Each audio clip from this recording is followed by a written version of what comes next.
This is a movie about love, question mark, put through a lot of problematic prisms and filters. And the best relationship in this movie ends up being not a romantic relationship at all. I'm late to this bus.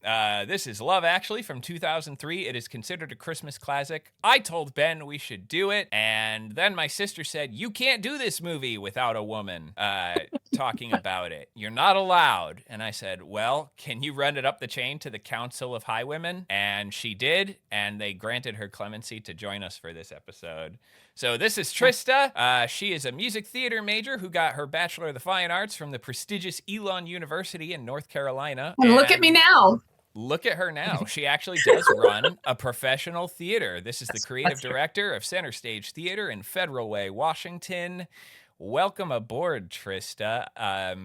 She told me that she has 6 pages of notes on this movie. When it was on 12-point font. Once I pulled it up a little bit. Double-spaced? No. Awesome. I want to make sure I had content for you all. Tim, I want to know why you picked this movie.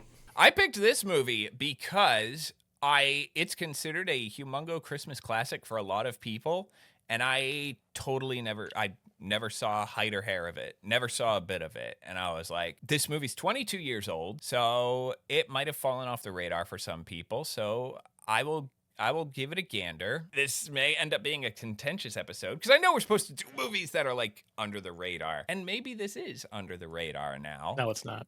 Okay. It was for Tim. They're doing commercials about it now. Let Tim speak his truth. Are they? Yeah, I didn't know that. I know about the follow-up, which you guys didn't. So. I've seen a few commercials of Love Actually recently. That's crazy. First off, the cast for this movie is humongo. Absolutely stacked. Humongous cast. This is one of... So good, though. I know we keep saying this cast is stacked. Like we said it for Titan AE. We've said it for Ghost Shark 2. Colin Firth, Hugh Grant, Liam Neeson. How do you say it? Bill Nighy? Bill Nighy? Bill... How do you say his name? Nighy. Bill Nighy. When I think of Bill Nighy... Thompson. I know everyone thinks... Emma Thompson. Laura Linney, who is drop-dead gorgeous in this movie. Keira Knightley, Trista's looking at me like, I think she's pinning me for having a type. Alan Rickman, Chiwetel Ejiofor, Andrew Lincoln, Martin Freeman. For me, when I first started taking notes on this movie, in my notes, I kept on saying the actor names and not the character names. So I gave up. Well, yeah, quarter of the way through the movie, I gave up and said, I'm just going to watch the movie. And I'll scrub through it again and do my notes after that so that I can actually put down character names and not actor names. IMDb calls Hugh Grant the Prime Minister. His name is David. Yeah. But he's the Prime Minister on IMDb. I saw that too. I was like, all right. His name is David. For as odd as this movie is and for the problems it has, it starts really heartwarming. The airport shots of people reuniting are super sweet. Super sweet and immediately relatable. Especially right after 9/11. He's the weed.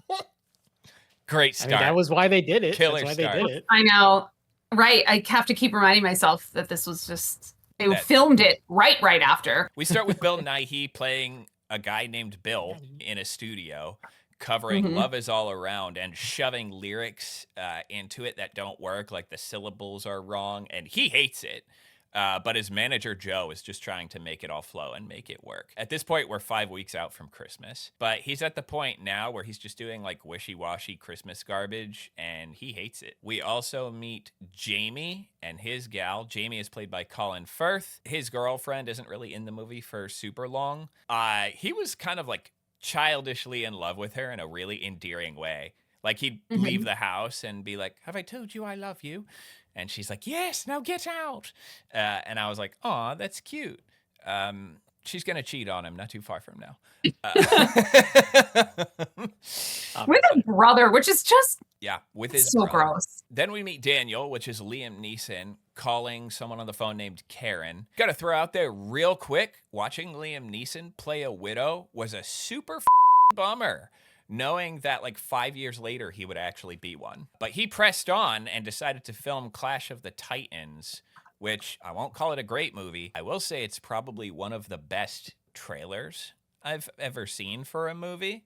That movie's in my top for trailers. Not a great movie, but he pressed on and did it, kind of like for his kids. The number of times that I wrote in my notes, just I love Emma Thompson, I think I stopped counting at like 9. I'm obsessed with her in this movie. I'm obsessed with her acting. I think it's the only good thing about this movie is the actors. I don't think that's the only good thing. I do. I hated this movie. All right. This is so exciting. Oh, it's so bad. Yeah. Opinion. I guess the lead's not buried. Ben hated this movie. Yeah. Oh God, it was so bad. Hated this movie. You texted me in the middle of it saying like, why are we doing this? This is terrible. Take Better advice movies than from this movie. Real life things to not do. Go watch better movies than this There one. are definitive things in this movie to put on your don't ever do this list that could help you easily be a better person. None of them are infamous for any particular reason. Half the people who are watching this are just like, get to that part. I know, that's right? like all they remember from this movie, and that's fair. So after Karen hangs up from the call, she learns what her kids are going to be in the Christmas play. I love this part too. Where she's like, I'm going to be a lobster in the nativity scene. I love all of Emma Thompson's, like, I identify so closely as a mom, having your kid be like, it's this, and being like, that is so fantastic. Well, on the inside, you're like, what the are they talking about? Like, next up, we meet this goofy goober character named Colin, who his short bit in this movie is positively baffling. This character is the guy wrote this movie character. Very early 2000s. Early. That's I literally wrote that then. I wrote this character was written by a man in the early 2000s. He's the not another teen movie character of this movie. The beginning was the most unconscionable. To be honestly, once he gets to the US, I think it veers into so close to parody that I was like, okay, obviously this is supposed to just be so stupid. But they were inconsistent. If his whole storyline had been a parody of, but we were clearly supposed to feel bad for him in the first scene where all the women were rolling their eyes at him and I was like, I didn't. I don't at all. I didn't feel bad. Not even for a little him. bit. To some extent, you can kind of sort of feel bad for somebody's social ineptitude, but he had a friend with him telling him like, who was kind of guiding him along and being like, this is not what you do. And he just wasn't really listening to him. He was like, no, I just got to go to America. I kind of felt like his whole thing was a parody the whole time, which meant that anytime we veered to him, the movie felt like it switched its genre. A different movie. Yeah. I wanted to believe that. I actually went back and watched his first scene afterwards, but I just couldn't. And I think it was because of the early 2000s. Like they didn't go far enough if that's what they were trying to do, because I've seen far too many movies where that guy is supposed to be just like, oh, he's kind of bumbling and doesn't get it. And it's like, no, every day he refers to the executive administrator as his future wife. That is such an I have had things like that happen to me. I have had men take pictures of me and post them on social media being like, this is my wife, LOL. Like, that is not innocuous. It's so uncomfortable. Later on with the caterer, he tries to stick food in her mouth. He's like, you want to try? And I was going like this, like slapping like a phantom hand, because all of that stuff as just a woman who isn't even like that cool or hot, just existing in the world, all of that stuff has happened to me. And I just hated it so much. Have you had a man that you don't really know that well try to shove food in your mouth? Oh yeah, at like events and parties, because they'll be like, "Oh, you're not eating. I see you're not eating. Are you trying to keep your girlish figure? Don't worry about it." Blah blah blah. But then, of course, if I were eating and they decided like size 8 was too much for them, they'd be like, "Look at her eating." I've had that happen too. So you can't really win. I had a stranger walk up to me and give me a shoulder massage. Ugh, gross. In a like hangout environment, like clubby kind of environment. Wow. Yeah.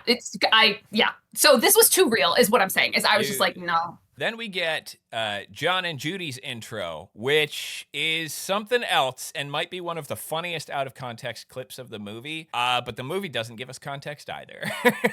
No, which I love, which I think was the correct choice. It just gives us this panning dolly that pulls into them dry humping on a column. In like a hotel or something. Like, I had questions about that. I was like, Christmas, I guess. Yeah, in the hotel lobby, sure. Yep. Once you see the film set, though, you can kind of get somewhat of the context. You're like, oh, okay, there's a film set, so we know it has something to do with that. Got it. Then we get the intro with Mark and Jeff. This is Chiwetel Ejiofor and Andrew Lincoln, and this intro is Crazy Town. That's what I put in my notes. Crazy Town. Chiwetel is trying to get Andrew to admit that some of the events that took place on the bachelor stag party were a The mistake. bachelor party. And he's like, will you admit the prostitutes were a mistake?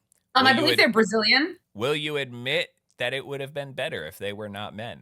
This Which man one can was pull real? together an entire brass band and a choir and a soloist to surprise them, but he can't. Figure out a bachelor party. Yeah. In the follow-up, Red Nose Day, actually, a 15-minute special in 2017, he is all Rick Grimes up. Next up is David. This is Hugh Grant, and he is now the Prime Minister.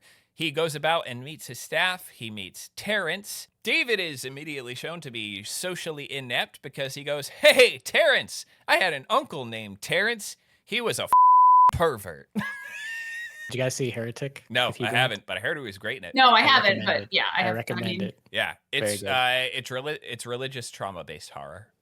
Yeah, it's great. It's great. Two of my favorite things, horror movies and religious trauma. I wanna know, how did you guys feel about this particular story? Because there's so many interweaving story? storylines. I think the writer was out of touch on this one. It felt like he didn't talk to a I mean, that's how a lot of these are, right? Yeah. In this particular storyline, he writes out characters, both men and women, who make incredibly callous, cold, and flippant statements about the female figure. It's really jarring. Like, there's one scene we'll get to later where he's like, hey, what's the deal with that gal? And his secretary's just like, oh, the fat ass in the lobby? And I was like, whoa, Yeah. whoa, And whoa, so whoa. she has huge thighs, and every time it happened, I wrote in capital letters this fat shame, some comment about fat shaming, and I think it's, Fat shaming, I mean, at least over half a dozen times. And the thing that I think is interesting about this story is before anybody calls the character's name is Natalie. Before anyone else says that she's chubby or fat or whatever word they end up using, she says that she just broke up with her ex-boyfriend. And part of the problem was that he kept telling her she had like huge thighs. Tree trunk thighs, I think she said. Tree trunk thighs and tree. So the immediate setup is anyone who would say that about her, we're supposed to be like, ew, because he's the horrible ex. That's how they set it up. And then the script goes on and multiple people that we're ostensibly supposed to like or at least be neutral on say the same thing. Yeah. And I couldn't Very figure that strange. out. I was like, wait, Yeah. you established the ex's villainhood by saying, oh, he kept calling me fat and unattractive. And then Right. people, I thought that And was really everyone bizarre. became the same villain. Yeah. So this is Natalie. She's not huge. She's adorable. She looks normal. I think She's she super looks cute. great. Yeah. I think She looks looks great. smaller than normal, honestly. And I wish I did do some, just not to be a downer, but I did do some research when I was trying to figure out stuff about her. Prior to this, she had struggled a little bit with body image because she was in, I think it was EastEnders, a really long running soap opera. And so that's kind of a notorious field for, you know, fat shaming and all that kind of stuff and wanting people to look the same forever. And so she had been struggling because part of me was like, well, before I go off on this, maybe I should look it up. Maybe she was in on the joke or she thought it was funny. But no, it was actually, she was quite traumatized over time by various, mostly men in the media that she worked in making these comments. And then she did this movie, and I think they kind of try to redeem it by having Hugh Grant always be like, what are you talking about? You're not, no, you're so pretty or whatever. But Yeah. obviously it's not enough. Like, this is such a you're beautiful milady story. But the way they meet is super cute because she starts swearing compulsively in front of him, and it endears him very, very much. There's one part of this that I absolutely related to when it came to this storyline is when David, he's finished meeting his staff, goes into his office, closes the door, and says, oh no, that is so inconvenient. That's me. Because I know it's going to just chew up a bunch of my mental capacity. Jeff and Juliet are married, and they are surprised by the All You Need Is Love cover that Andrew Lincoln throws together. And they're like, oh my gosh, stop. Jamie comes home and finds his brother at his house. And while they're talking, hears his girlfriend in the other room say that she wants him twice before Jamie comes back. It's a shame we don't see the fallout of that or any follow-up questions. I guess we don't need to. Yep.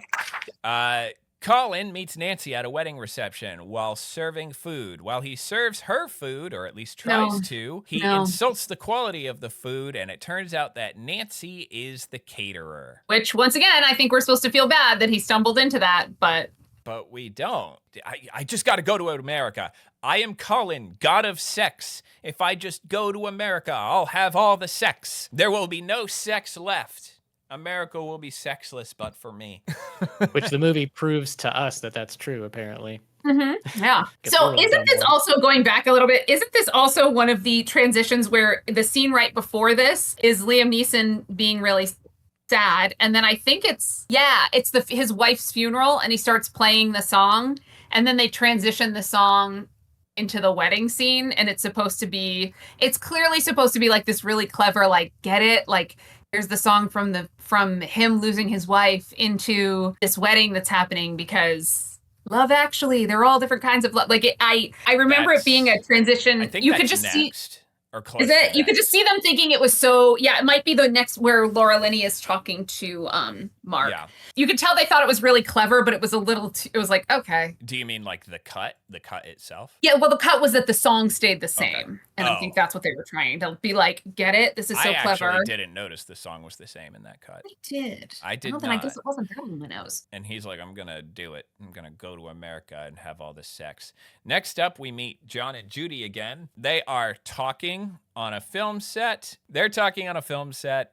And the PA comes up and tells her, hey, the lighting team needs to figure out your boobs. So can we kind of like pan those toward the camera so we can figure out when the lens is going to see them and when the lens is not going to see them? You know, yeah, all right, we can do that. The lack of an intimacy choreographer on this set within a set was stressing me out so much. I think the fact that they kept just being like, can you do this? Can you do that? And there was it was just some PA being like, hey, can you take your top off? I think intimacy coordination was popularized through Me Too. Not that they didn't exist before Me Too, but Me Too absolutely boosted the career of the intimacy coordinator. I would have been very surprised, but it was still very difficult to watch that. Yes. He'd walk up to them and be like, actually, Mr. Freeman, can you cup her breasts for me, please? Thank you. Mm-hmm. I was a little confused by that because in one point, he's like, we need to know when the camera's going to see your nipples. And then he's like, actually, can you just mash them? So the answer is never. The answer's never. John and Judy, super likable. Totally, like I love them and I love their relationship storyline. I hated this part. I was like, can we just skip to the part where they go on a date because it's so cute. Like they're chit-chatting about like how awful traffic coming to the shoot was while he's grabbing her breasts and they're pretending to have sex. So the cameras can get the lighting right for the actual actors to come in later. They're stand-in actors for presumably a porn movie. I will say it looks like a very upscale porn movie. Might not be one. Yeah, it could just be a rated R movie. You know, I'm going to throw this out there. It depends on the audio. Hear me out. Anytime I've ever watched a movie and it can look incredible, it can look amazing, if the sound sounds like it's bouncing off the walls and it's echoey and hollow and untreated, one of my first thoughts is this a porn? You don't know until that point. Because that's the moment at which you wonder. If clothes are still on, but the audio's garbage, and I'm wondering. Right. Because who cares about how porn sounds? Fair. Who watches it and they're like, I can't watch this. This is unlistenable. This audio garbage. Quality is the audio's quality is I can't get off to this. It sounds terrible. I'm sure there's some audio engineer out there. Yeah. Like, my standards are very high. I boom mic all of my adult film shoots. I love every actor. I pinch a flap of skin and I put I was going to say, can you? Okay. I don't understand the point of this movie. It's like, oh, they're all connected. Like, who cares? No, Ben, because it's different kinds of love, actually. Oh my god. It's so deep. Ben, it's so deep. Stupid.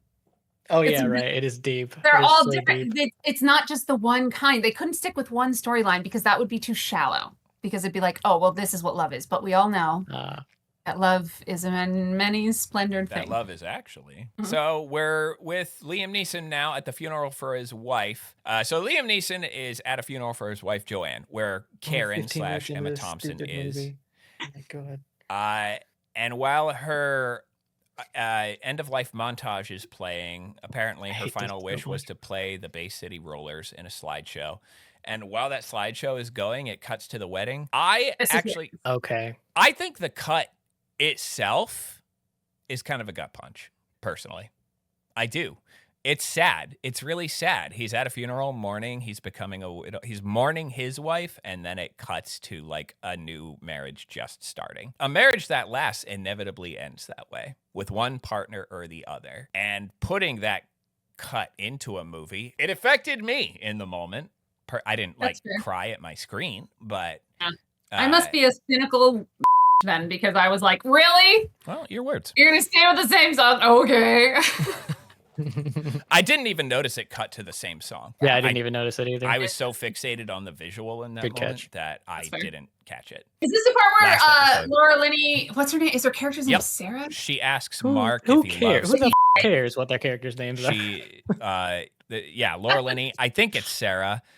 She I think it is comes up and asks Mark if he loves Peter. He's the videographer. No, he's not.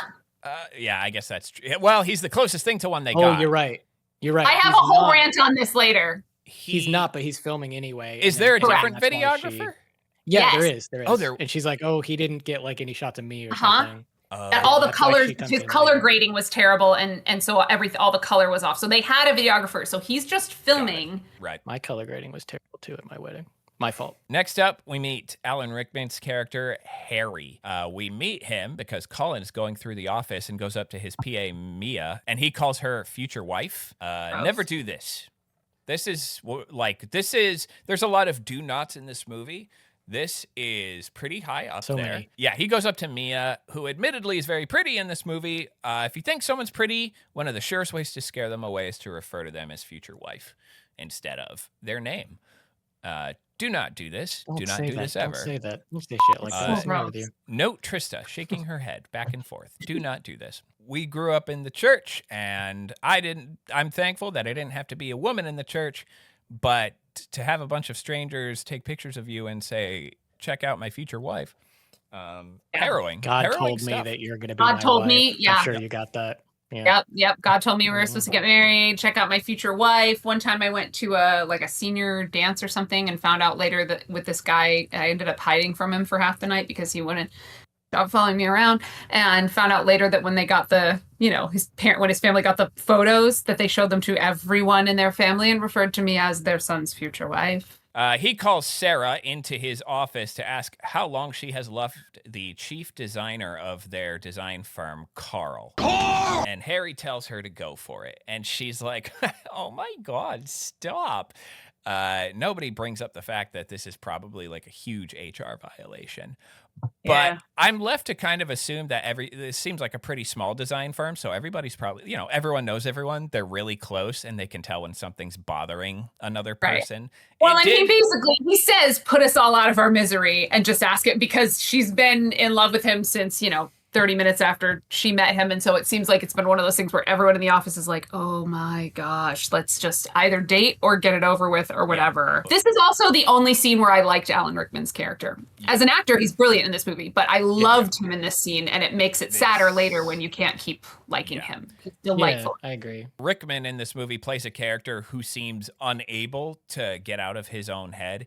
He can analyze and see situations outside of himself. Like, obviously, you like this dude. This is obvious to everyone. Everyone knows what's going on. And meanwhile, he's being a complete dumbass himself. As she leaves, Carl is going into the office, and we see that she gets a phone call from someone. We don't know who it is, but she calls them Babe, which basically sets us up to believe that she is being encouraged to cheat, that maybe people in the office don't know she's seeing someone. She's kind of set up to look like a relatively deceptive character. She's not. I knew that was subversive. I just didn't know it was that. I thought it was like she had a kid. That's what I thought it was. We cut to Bill Nighy guesting on a radio show right after the DJ says his song sucks. Like, the DJ's like, oh man, Bill made a song and it's garbage. And then the guy just off screen, who's like his assistant at the radio station, is just like, he's here. He's your next guest. He's your next guest on the show. So Bill admits to his manager, Joe, that he has been greedy and foolish and doesn't really have anyone to see at Christmas. He's immensely cynical on the interview with this DJ. He is But at least he's honest. He's honest, yeah. He is. And I mean, this is hard for people because some people are jaded and cynical as a brand. Contrarianism is a brand in and of itself. There are people who cash their checks in on constant anger, like YouTube critics, like Critical Drinker or people like that. Their checks are literally cashed in on being contrarian, hating what's popular. So what is the defining line between being honest and cynical? I guess if it's actually genuine, because this is kind of his like brand, I would say, because he is like super jaded and that's like his thing. He's like a rebel. But I also think he's honest about it. Like I also think he's being sincere at the same time, which is pretty unique. Usually it's like they're leaning into the brand, like you said. Ben, what do you think of his character as a whole? I'm curious, as someone who does not like this movie. How do you I feel? both liked him and disliked him at the same time. I don't know, because sometimes when he goes like really too over the top, I'm like, okay, this is kind of dumb and boring. Like later in the movie, he says some stuff, and I'm like, okay, you gotta just be super weird. But I don't know. Some of his honesty, I thought was a little refreshing though, and how he's just like totally cool with being cynical because he's like, I have nothing to prove. I already reached the top. I got nowhere else to go. I went into this movie remembering that I hated his character and didn't like the actor in it, and like that I just didn't like anything about his stuff. And then this time I had a renewed appreciation. Like I didn't love the character in that if I met someone like this in real life, even if they were being honest, I'd be like, shut up. I appreciated the acting and the character and how he portrayed the character a lot more this time. I find myself actually enjoying all of his scenes, whereas the first couple times I watched it, I think it was just like a wash of obnoxious, and this time I was kind of able to. I just thought it was kind of weird. The moral of his character seems to be that success does not equate to happiness. He kind of proves to be like the common thread in a lot of stories. He pops up in some way or another, and which I think is an interesting storyline. It's not like it's never been done before, but it's refreshing in the context of this movie of like, okay, and then they're in love with this, and this person's in love with this one, Definitely, and then it's like, yeah. And that love actually doesn't just have to be romantic, Ben. Okay, there are all different kinds of love, actually. Well, what do you mean? They're talking about how it ultimately ends up being him and his manager. You know, not. How do you know that's not romantic? It's not. That's what I'm saying. I think they left it open ended. Oh, I know it's not romantic. No, it's not. I think they try. I think the first couple times I watched it, I thought, oh, are they trying to say that? But when I watched it again this time, really with an eye to it and really paying attention to all the other offhand comments that they both make throughout, and I think if you watch it, it's pretty clear that that's not what they're saying. If you do your research, actually, you'll find out that there was originally a storyline with two lesbians, and that ended up getting cut. And then why? There were no homosexual storylines, is what they said. So that makes it pretty clear. Well, because they cut it for time, supposedly, but also part of me is kind of glad because it was the storyline was that one of the partners was sick and dying, and she dies throughout the course of the movie. And it's like they've had this long, beautiful relationship that we don't see, and then the partner dies, and it's like we've already got a widow. If you're gonna actually do, like, if you're gonna do the work of giving representation, not that has never happened, but it's like, can they just be happy? Why does everyone else get to be happy except for Emma Thompson, who's amazing? But then you're like, and then the lesbians, one of them died. It's like, for God's sake, like, does it always have to be trauma? Can they just live their life? So I was kind of, as not a lesbian, I was kind of torn on, like, as hopefully a good ally, how I've even felt about that. If it was like, you know what, it's probably better that they just. I will throw out there's an immense, if not almost total lack of gay relationships in this movie. Completely. I say of all the different kinds of love there are in this movie, they're all heteronormative. Natalie should have been a dude. Let's just switch that one.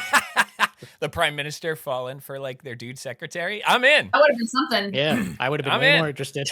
Yeah. Can we hold on? Can we go back to the wedding for a second and talk about the fact that the poor DJ at the wedding was catching so many strays? Did you catch that? There's this DJ at the wedding. Yep. He's like this cool guy. He's just like, he's vibing. Like every time they show him, he's like vibing to the music. He's like really enjoying his life. And then everybody's just like, oh, this DJ, am I right? And I felt like it was very unnecessary. It is 4 weeks to Christmas. We're with David, who says, who do you have to screw around here to get tea and a biscuit? It's Natalie.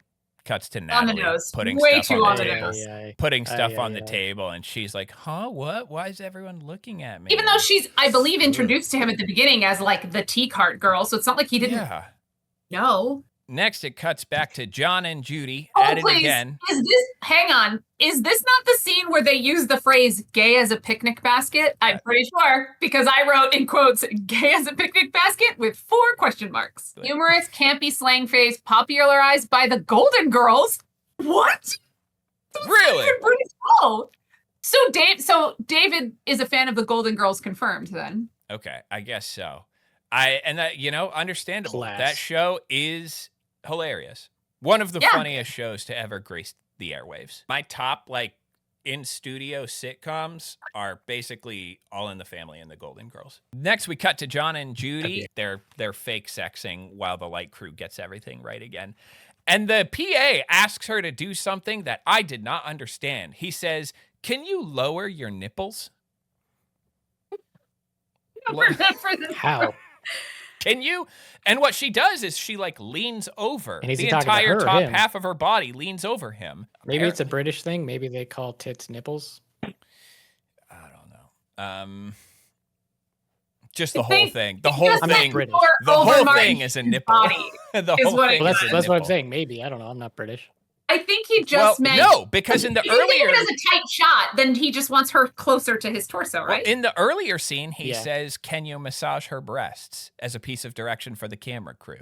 He does differentiate them. And then in this scene, he's like, lower your nipples. Right, they start talking about the prime minister. They're like, how about that prime minister? Isn't he great? While they fake sex. And they basically just chat about how it's nice to have someone to talk to. Yep.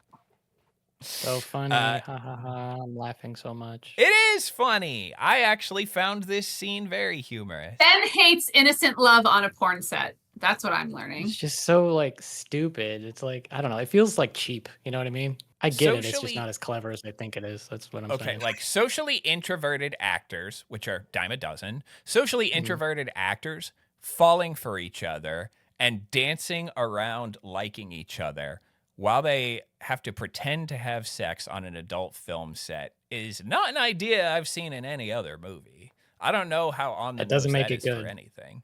It doesn't make it good, at least not to me. What would make it good? And I don't mean the movie. I mean their dynamic. What would make it good? I don't know, because I don't give a dude. I don't care. This is so stupid. All right. This is the line between cynicism and honesty. This is cynicism. We found it. This is it. We cut to Colin. He is going to Wisconsin, and his buddy Tony is absolutely not feeling it. Do not go. Do not do this. Harry gives some notes to Mia about a party. All she says is she'll be waiting at the mistletoe to get a kiss. I feel like the director of this film gave the actress playing Mia exactly one note and was like, just be like this the entire time. She doesn't get to, it's just it's obnoxious. She plays an archetype and nothing. Such an archetype. And it feels to me as though part of the purpose of that is so that we don't view Alan Rickman as the villain. Yeah, because she's the closest thing to a villain the movie throws at us. Yeah, they make her. What's the word? Homewrecker. She's the aggressor, and they try to make her the aggressor in the relationship. And every scene she's in, they ratchet it up to the point where it just was so frustrating because it really felt like they were trying to absolve Alan Rickman's character of not any guilt, but most of the guilt, because it was like, well, yeah, but you see what. Yeah. And it was really. And also, you can't make a power dynamic argument. He's her boss. But they don't explore that at all with any. No, he's her boss, but they make her the aggressor. It's interesting. It's very interesting. Well, he's her boss. David is Natalie's boss. And there's another one I'm missing. Oh, technically Colin Firth is he's the kinda. I mean, he's the one paying the rent and paying her bills to be the, you know what I mean? So there are a few kind of shady examples of like, okay, hey guys, what if? There's not as intense of a power dynamic between them, I think, at play. No, I don't think so either, and I don't hate that storyline, but I found it interesting that out of the handful of romantic storylines, 3 of them involve a woman and the man who is either her oversight or paying her, like writing her paycheck, so to speak. The actress who plays Mia, I don't know if I'm saying this name right, Heike Makash, she plays a total archetype, but she's very beautiful. So sue me. I'll be up front with my audience. When a gal can pull it off, I'm a sucker for short hair on a gal. Total sucker for it. You said it before I could. I was going to out you. Total sucker for it. We cut back to Daniel, aka Liam Neeson. He's coming home with Karen. This Karen is his wife's like super close friend. They're like, I'm worried about Sam. Sam is Liam's stepson. So he goes and talks with Sam about what's bugging him. I just want to throw out there before I get into this scene, the relationship between Daniel and Sam, I think is the best relationship in this movie. I think this is the best relationship in this movie is between the father and the stepson. I agree. It's not even a romantic relationship. It is this relationship. And every single line that child says is like flawlessly delivered in my it's the best. Great acting. Super is delightful to watch. I would, if I could find a YouTube cut of just all the scenes with them in it, I would watch that. Yeah. Again. Because I really loved all of it. I can send you the Google commercials if you want. There's an incredible movie in that story if it ever was its own movie. Yeah. Why didn't they just make the movie just that? When I was watching this movie, I was like, I would watch this movie. I would watch the hell out of that. Yeah. It was just this story. So he finally talks with his son about what's bugging him. I will say a critique of this movie is what's bugging him more than his mother's recent death is a crush, which is pretty hard for me to buy. Not me. Really? No, I thought that was very realistic because to me, I mean, not everyone is not the same. First of all, the where are we in like the timeline of the wife's not been gone very long. Yeah. And it's very normal when the funeral was like a week ago. When you're going through the stages of grief for kids, especially when you're young, when you've lost somebody, it's almost like your brain protects you by only giving you a little bit at a time to deal with. And he sees Joanne, who's the name of his mother and the name of his crush, in his classroom every single weekday. And so there's this immediacy of this like huge crush that he has, whereas the idea of his mother being gone is like kind of ephemeral in a way that a kid can't really wrap their head around. And so the emotion that's going to move to the forefront is the immediacy of this girl who he can't get her attention. To me, that was really realistic because we don't see all the phases. He's going to go through different stages of grief and have days that are harder than others. And so to me, it made a lot of sense to have a kid, having my own kids and having watched them go through hard things and loss and seeing how some days it's all consuming and some days they don't even think about it because I just feel like your psyche protects you. And so to me, that actually made a lot of sense. Okay. Fair point. One thing I do know, I feel like I see this, I don't know if I'd call it a phenomenon, but I see this behavior pattern more in adult men is that when they suffer loss, their tool for navigating grief is distraction. Their tool is to not navigate it. I don't know at what age you kind of start that, but maybe that can start as a child. But an adult usually has more tools with which they can distract themselves because they have a job or a relationship or something that they can get buried or lost in to not have to deal with grief. I will say, though, the kid makes a good point because Daniel is saying like, oh, man, I thought it was something worse than a crush. And Sam says, worse than the total agony of being in love? So cute. It's so cute. Very cute. And Daniel's like, fair point. Yeah. I think that was the first time I laughed really loudly. Cut to the office. Sarah is working late at the design firm all the time, and Carl takes off, and she's the last one there. We jump over to Jamie, who, after being cheated on, decides to retreat into a cabin to go write a novel in the wake of the revelation of his brother's affair with his girlfriend. Very hallmarky. Very Hallmark. Yeah. Yes. Like they found the script in the trash and went, I wonder if we could take some of these and stick them in the... Somebody give me Colin Firth and somebody get me Mr. Darcy. David starts to ask Natalie just about her life, and she says she kind of lets a lot of info loose for having just met the guy. She's like, yeah, I'm actually newly single because my boyfriend just kept calling me fat all the time. But honestly, if they had kept it at that and the villainous boyfriend was who called her fat, and then David was like, that's crazy, you're not fat, end of story, great. Except then everyone else also proceeds. Except it turns out that everybody in the Prime Minister's office is also her ex-boyfriend.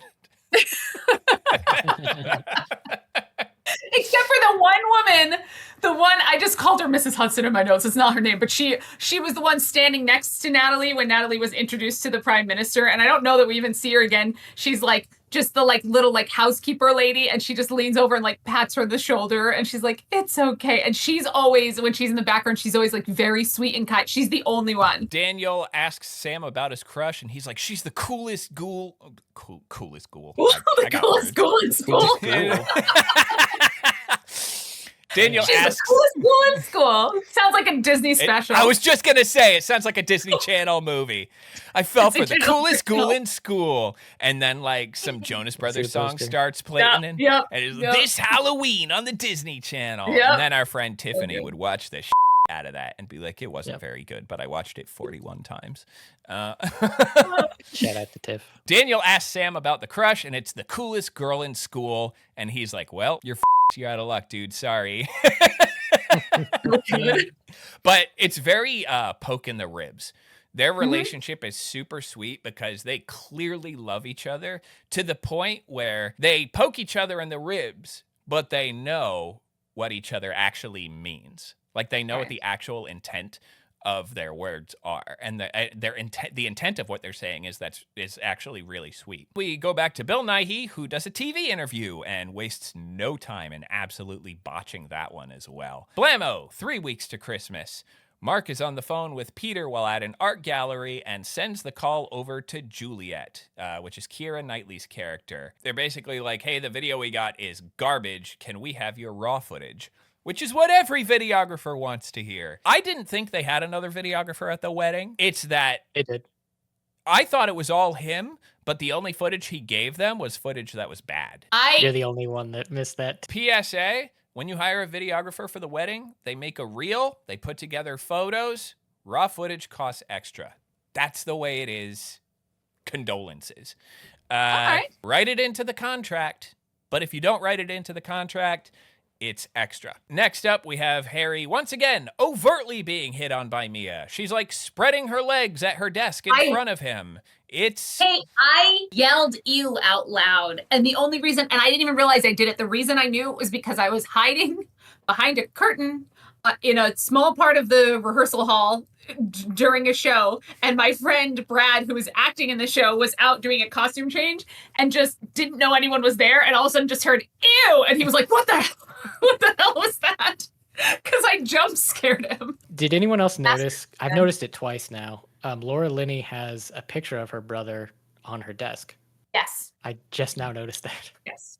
I did see that in this scene. Now Jamie meets the cleaning lady, Aurelia. She speaks Portuguese and he does not. For some reason, she seems like she's there as long as he is, which really doesn't seem necessary. He drives her home at the end of every workday, so he's also her transportation. So they are like together 9 to 5. Next up, we get the other celebrity that doesn't often get mentioned among the cast, but that's because his part is very short in this movie, but is also one of the most infamous scenes in the movie, which is Billy Bob Thornton playing the president. Right. He plays an American president with no name. He's just president. He's President Clinton W. Bush. Can I just say, first of all, obviously he's sleazy and he's awful, and also Bill Clinton. Like, screw that guy, he sucks. But the idea of them taking shots at Bill Clinton, which justified, go for it. Everyone, I mean, metaphorical shots. Nobody shoot, whatever. But the idea of taking shots at the sleaziness of Bill Clinton in a storyline where the prime minister is going to end up dating someone who's underneath him in at 10 Downing Street is bananas. Now, granted, I know they don't try to paint it the same way as the Monica Lewinsky thing and all that kind of stuff, but it fully, and I get it, because again, early 2000s, it fully took us until like 2018 for America as a whole, those of us who were paying attention, to be like, wait a minute, Monica Lewinsky was a victim of power dynamics and coercion. Yeah. So we weren't really reckoning with that yet. She was, she was the feisty, the harlot in the way that they treated her she's been treated so disgustingly. But it's just incredible to me that in a storyline where we don't get to see them interact that much before they are supposedly in love with each other. And then it's like, but this guy, remember when this guy, it just really fascinating. The movie does kind of seem to try to like seek itself apart from that in the way that whereas Bill Clinton did things to draw Monica in closer and come into my office and have time alone with me. In this movie, David has Natalie sent away because it's like too much of a distraction. So they take steps for there to be like a tangible, visible difference between the two. For sure. And I don't think, like I said, the storyline it's not a mirror image, but there's so much there that's like, guys. David's like, hey, sorry, your wife couldn't make it. And Billy Bob's like, yeah, whatever. But like, he's immediately sleazy. He wastes no time in immediately just being a sleazeball. Eventually, they separate. David and the president are apart. And when David comes back to his office, he walks in and sees Natalie being felt up by the president. And she's like paralyzed. Fight or flight is a myth. There's a third option. It's called freeze. And it's very, very common. And she's in that third option. She's in freeze. You look back on the situation later and you might be like, I could have A, B, C, D, E, F. But in the moment, you're just like, you are blue screened, and she's in a total blue screen moment, doesn't know what to do, and she sees David walk in the room and it snaps her back to reality, and she's like, I'm gonna leave the room. Billy Bob's character, President Man, says when he's talking about her, he talks about her body in a way that nobody else does in this movie. He says, did you see those pipes? Help me out. What are pipes? Legs. I wondered the same thing. I was like, legs? Yeah. Okay. But it's like from like 1921. Like I was like, what? Like, how old are you, dude? See, I was born in 1989, so I didn't. Never you might heard as well that be one. like, oh, look at this game. You modeled him after Clinton, George W. Bush, and Warren G. Harding. What? Did you see those pipes on that dame who just walked out of the room? Did you see the pipes on that dame? Next up is one of the most famous scenes in the movie, not in America, but in the UK. This was the conference scene where Hugh Grant gives a big old speech basically saying that the discussions with him and the president were good, but we're also not going to get bullied around by him. And we are going to stand up to him in any way that we need to. Like, basically... What you just said was better dialogue than the movie.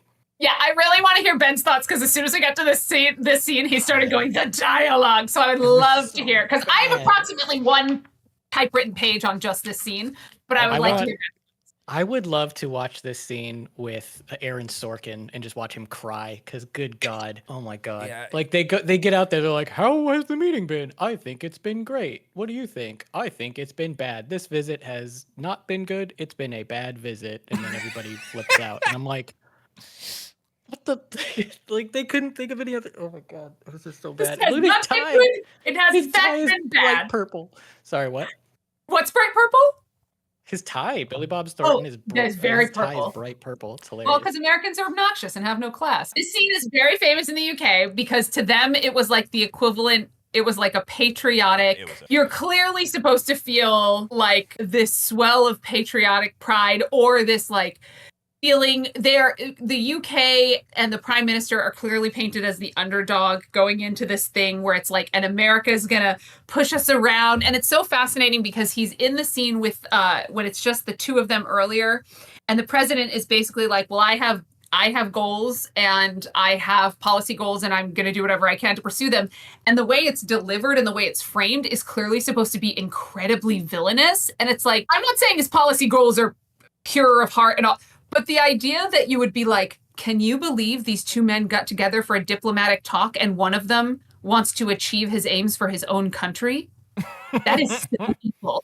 It's like the very idea. How dare, and how of good all and the pure can things- those aims be if he's just fondling secretaries right off the bat? Right. And that's the implication. And it's like, okay, first of all, that requires us to believe that he would never have an aim that would actually be good for his country, and B, that the moral flaws in him as a human being mean that he can't be a good leader. And you're going to lay that out for this one character, but then be like, but the prime minister and also every other leader that's not this guy. Not like, it's just, if you're going to critique, do it right, you know. And I'm not defending Billy Bob Thornton's case. He's clearly supposed to be a sleaze, and I'm not defending Clinton or George H.W. Bush. Like, and also the idea that the UK would be the underdog, like. He literally says about England, we may be a small country. Bitch.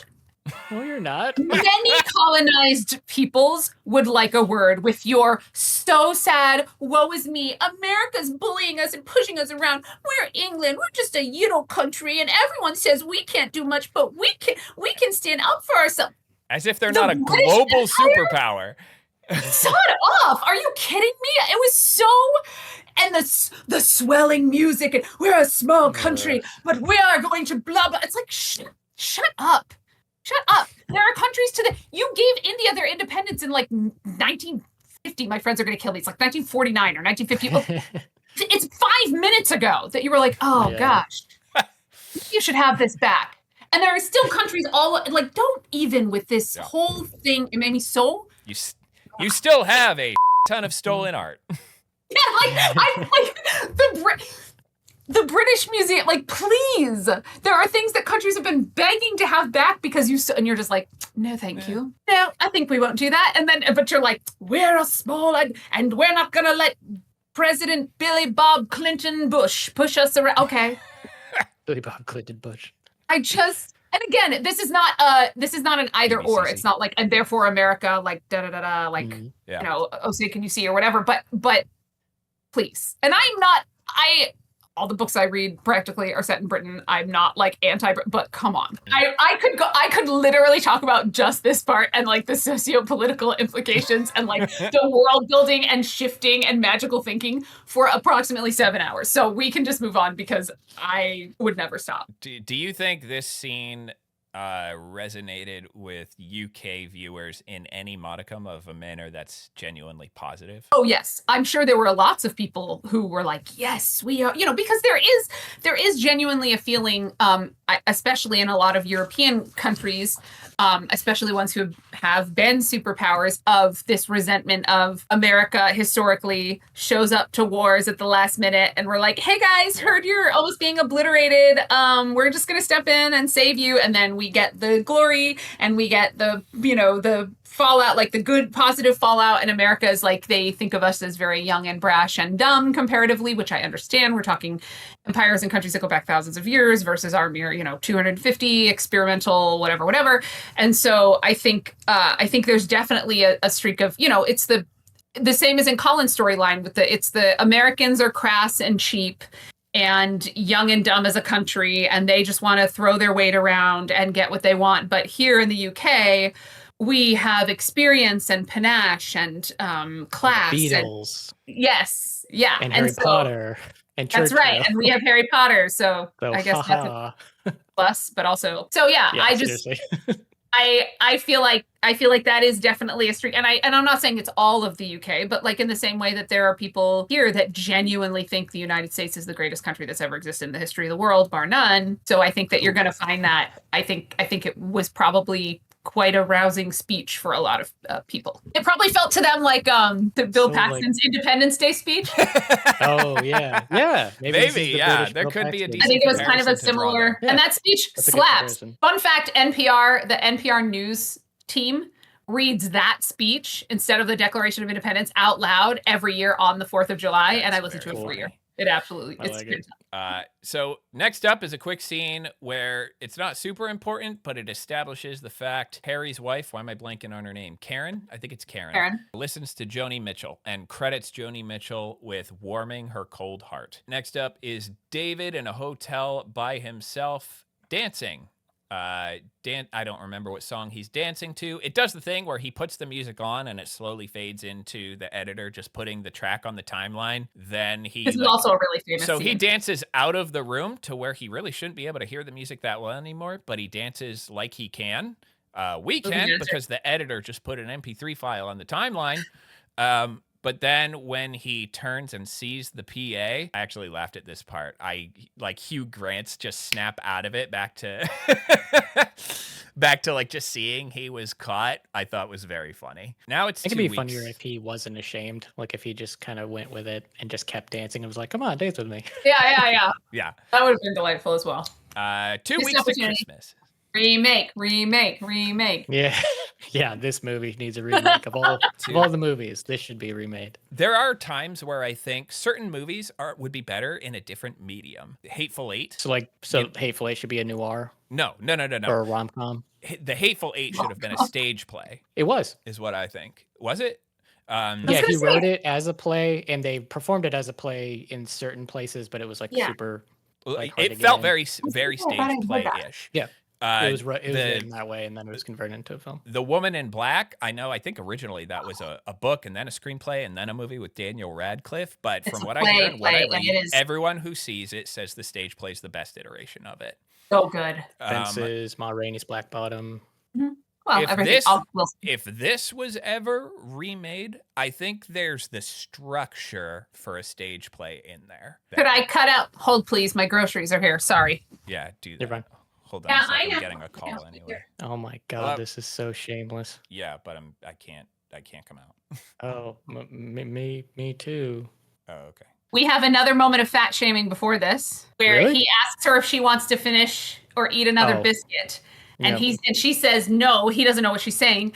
She says no. If you saw my sister, you'd understand why. There's a lot of fat shaming of her sister. It's so sad. Yeah, and then they fat shame her later too. 2 weeks to Christmas, Jamie and Aurelia are bonding, and she accidentally takes the teacup that was holding down his finished pages because it was empty. She was, the cleaning lady.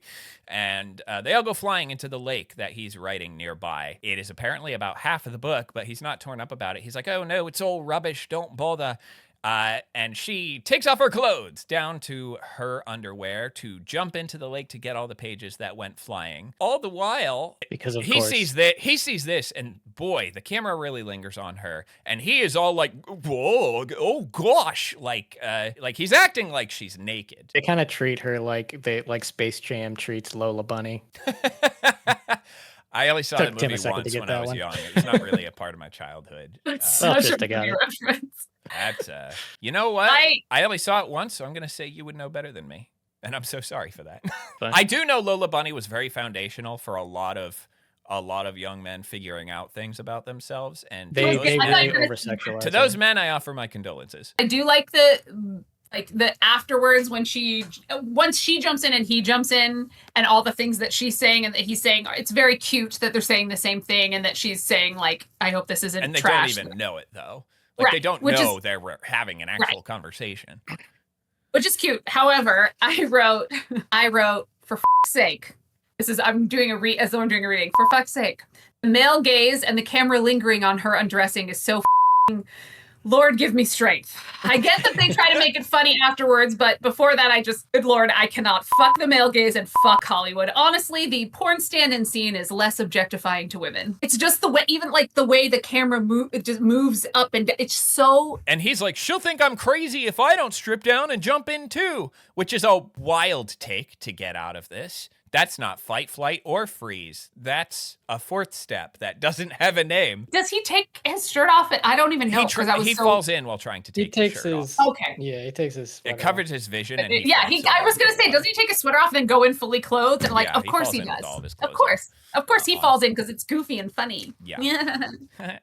He's inept. The IMDb trivia for this scene, a 45-minute meeting went into simply deciding what color her underwear should be. Now, God. what I don't know is if it was like a coordinator or wardrobe being like, no, it shouldn't be that. This is what she would probably actually practically wear. I'll never know the contents of that meeting. All I know is a 45-minute meeting went into what color her underwear should be. My thought off the top of my head, I could be completely wrong on this, is that they all later on in the film, they also juxtapose what Emma Thompson's character, Karen, is wearing underneath her dress that she wore to the party, with what the character of Mia is wearing. So Emma Thompson is wearing kind of like a dowdy, like full body slip that isn't very sexy and kind of covers everything up. And then they show that the character of Mia, who her husband is sort of affairing with at that point, is wearing this like hot, like matching red lingerie set. And to me, that was a very clear juxtaposition. And so my thought is that they were trying to figure out a middle of the road for this character because they wanted her to be appealing and sexy, and they wanted that moment to appeal to the male gaze, not to overuse a phrase, but they can't have her look like a complete slut like the Mia character is, but they also can't have her be dowdy. And so to me, it's about that, well, would she be wearing coordinated? Well, she has to, because that's a lot sexier. So let's do that, but let's not make it too hot, but it can't be too. And so kind of settling on this middle of the road. If you wear lingerie casually, you're a slut. That's what I got out of this. Basically, yeah. And if you're wearing, and if it's red, and whether or not you mean for anybody to see it is immaterial. Mark watches Bill on TV when Juliet arrives, and he lets her in to try to break the ice. She barges into the house to find the raw footage, which he claims to not have. Also, can we just talk about the fact that she walks in with a piece of banoffee pie for him, as though Keira Knightley goes to the bakery and picks up a piece of pie? I hate shit like that. She's like, oh, I'm glad you didn't say yes because I was going to eat this whole pie. Bitch, no, you weren't. And she immediately finds it. I don't know what my immediately count is, but Ben will make sure I know in post. And it turns out that when she pops in the tape, she's like, oh, actually, this is really good. And she puts together that he was hiding the footage because all of the shots are close-ups or extreme close-ups of her. As film folks yourselves, I would really love your opinion on this, because the thing is, we end up finding out. I'd prefer to speak as a man and not a videographer, but go on. No, thank you. Speak as a videographer. No, but like, spoilers, when she does end up seeing the video Mark took, it's all close-ups of her. And here's the thing, they hired a videographer. So if he was taking video, he was just taking it as like, oh, I'm at my bestie's wedding, I'm taking video, taking photos, like you would. But he stays so close. So what was his goal? Like, because there are only a few possibilities. Either he was just filming it for fun and didn't realize that he kept zooming in on her because he's so in love that he didn't know that he kept zooming in on her face. Like, was his goal to give it to them later just as a friend and be like, hey, I took this video, and then either he didn't realize he kept zooming in on her face, so he was completely, which it does not track to me as like, I'm not a filmmaker, but I'm like, how could you possibly? Or his goal was to share it with his bestie and then just be like, oops, I took all video of your wife's face only. Or he never meant to give it to them at all and just keep it for himself, of all close-ups of Keira Knightley during her wedding to his best friend.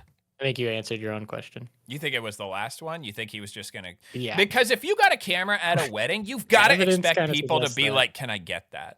Or can I... That's true. Can I get something? You have to... Well, and they do, and he pretends he lost it. And it's only because she barges in. I'll just say I lost it. Yeah. That is creepy as hell. It is. It is. And I didn't catch that the first couple times I watched this. I always thought he was creepy, but I missed that. I missed what Tim missed about the videographer. And this time I was like, hold on. Hang on. Yeah. So he just took the video for his own archives. Yeah. I noticed that when we rewatch movies that are like rom-coms, or we rewatch movies that are supposed to be romantic, that have like just even a little bit of time has passed, you realize just how much creepiness is in there. Yes. That's part of why I hate them. It's not exclusive to this movie, but yeah. Because it's hard for me to sit through them and just discount that stuff. It helps if they're genuinely funny, which most of this is not. The couple moments that are that's why I don't hate the Martin Freeman storyline as much, because there were a couple moments that made me giggle in that one where I was like, oh, that's funny. Yeah, sure. That you can win me over with that if it's genuinely funny. This storyline is not at all. And also, even if it were, the creepy factor is so through the roof, I can't even get over it.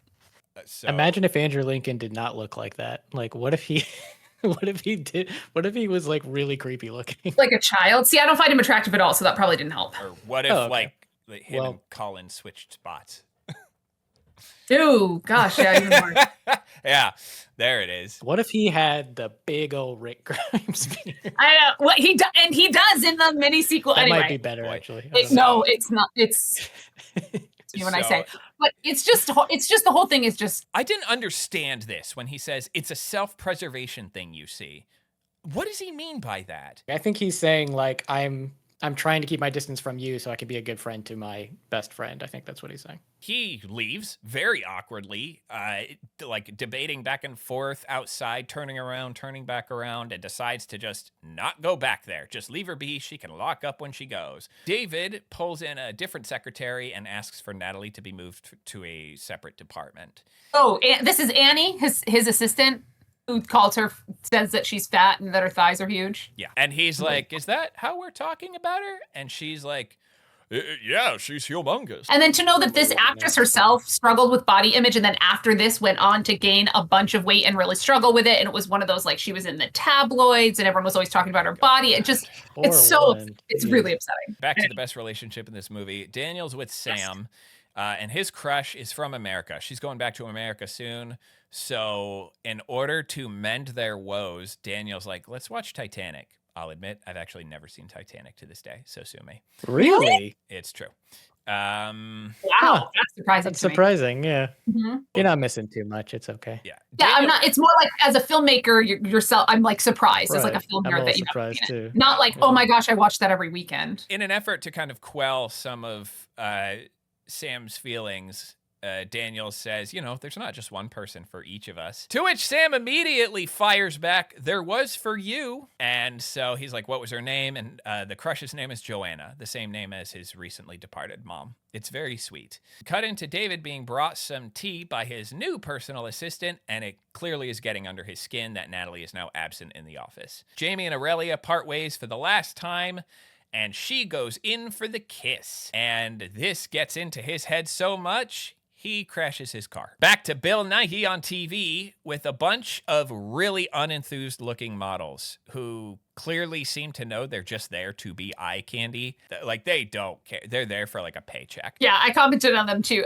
And this is another part where it's like, okay, so they are capable of parodying the idea of like an oversaturated Hollywood with too many like heteronormative men in the C-suite and all that, like, because they were clearly in this moment, we weren't supposed to be, as an audience, necessarily enjoying these shots. We were supposed to be conscientious of how ridiculous it was. Right. So they are capable of doing that, but they only choose to do it a couple times, and it's like Ben said earlier, there are moments where you're just like, wait, which genre, what are we doing here? Like, are we making fun of this, or are we reveling in it? Because they can't seem to make up their mind. Seeing these ladies with completely unenthused looks on their faces, Sam somehow extrapolates from this that women love musicians. He sees this music video on TV and he's like, these girls are all there, so I should become a musician. I think it's actually a cute moment because they show him watching, and you're supposed to think he's having some sort of like sexual awakening watching all these women, and instead his eureka moment is actually, I gotta play an instrument. Right. And I thought that was kind of cute. And Daniel's like, that's a great idea. You do that. Funniest cut in the movie. He was like, I'll become a musician. I'll figure out a instrument that I can use to play in the band and the big concert she's in at the end of the month, except he doesn't play anything. Not a problem. Hard cut to Daniel with his hands over his ears, walking by his son's room while he's trying to learn the drums. Every parent's favorite instrument for their child. He's changed the sign on his door used to say like, like go away or I'm not hungry or whatever, and it says rhythm is life or something real. It's just the cutest like earnest little kid thing of. Meanwhile, at the art house, it is party time, and Mia goes for Harry as soon as Karen walks away from him. She's watching him and waiting for his wife to walk away, and she is like, so in unsubtle. For the kill. David watches Bill on TV, and where Bill wagers that if his song hits #1 on the charts, he will play it on TV naked. Carl gets a dance in with Sarah, and she's ecstatic because she's crushing, and the DJ switches it to a slow dance while they're mid-dance. It's like a fast song at first, and then he does the thing where it's like record scratch, wicket, wicket. Now it's a slow song, so everybody has to get close and do the white boy sway. The song is called or at least the chorus goes, "Turn me on." They go back to her apartment, and it is looking like green lights all around. She runs upstairs to clean up while they are getting into it. You know, they're coming around second base or so. Her phone goes off, and she engages in the dialogue we heard earlier, saying like, "Hello, darling," or "babe." And it's really not clear. Her conversation is very confusing, especially for him. He has no idea what is going on. And it turns out that these phone calls are from her brother. He's not well. He is in psychiatric care around the clock. They try to get back to it. They try to get back in the mood, but the phone goes off again.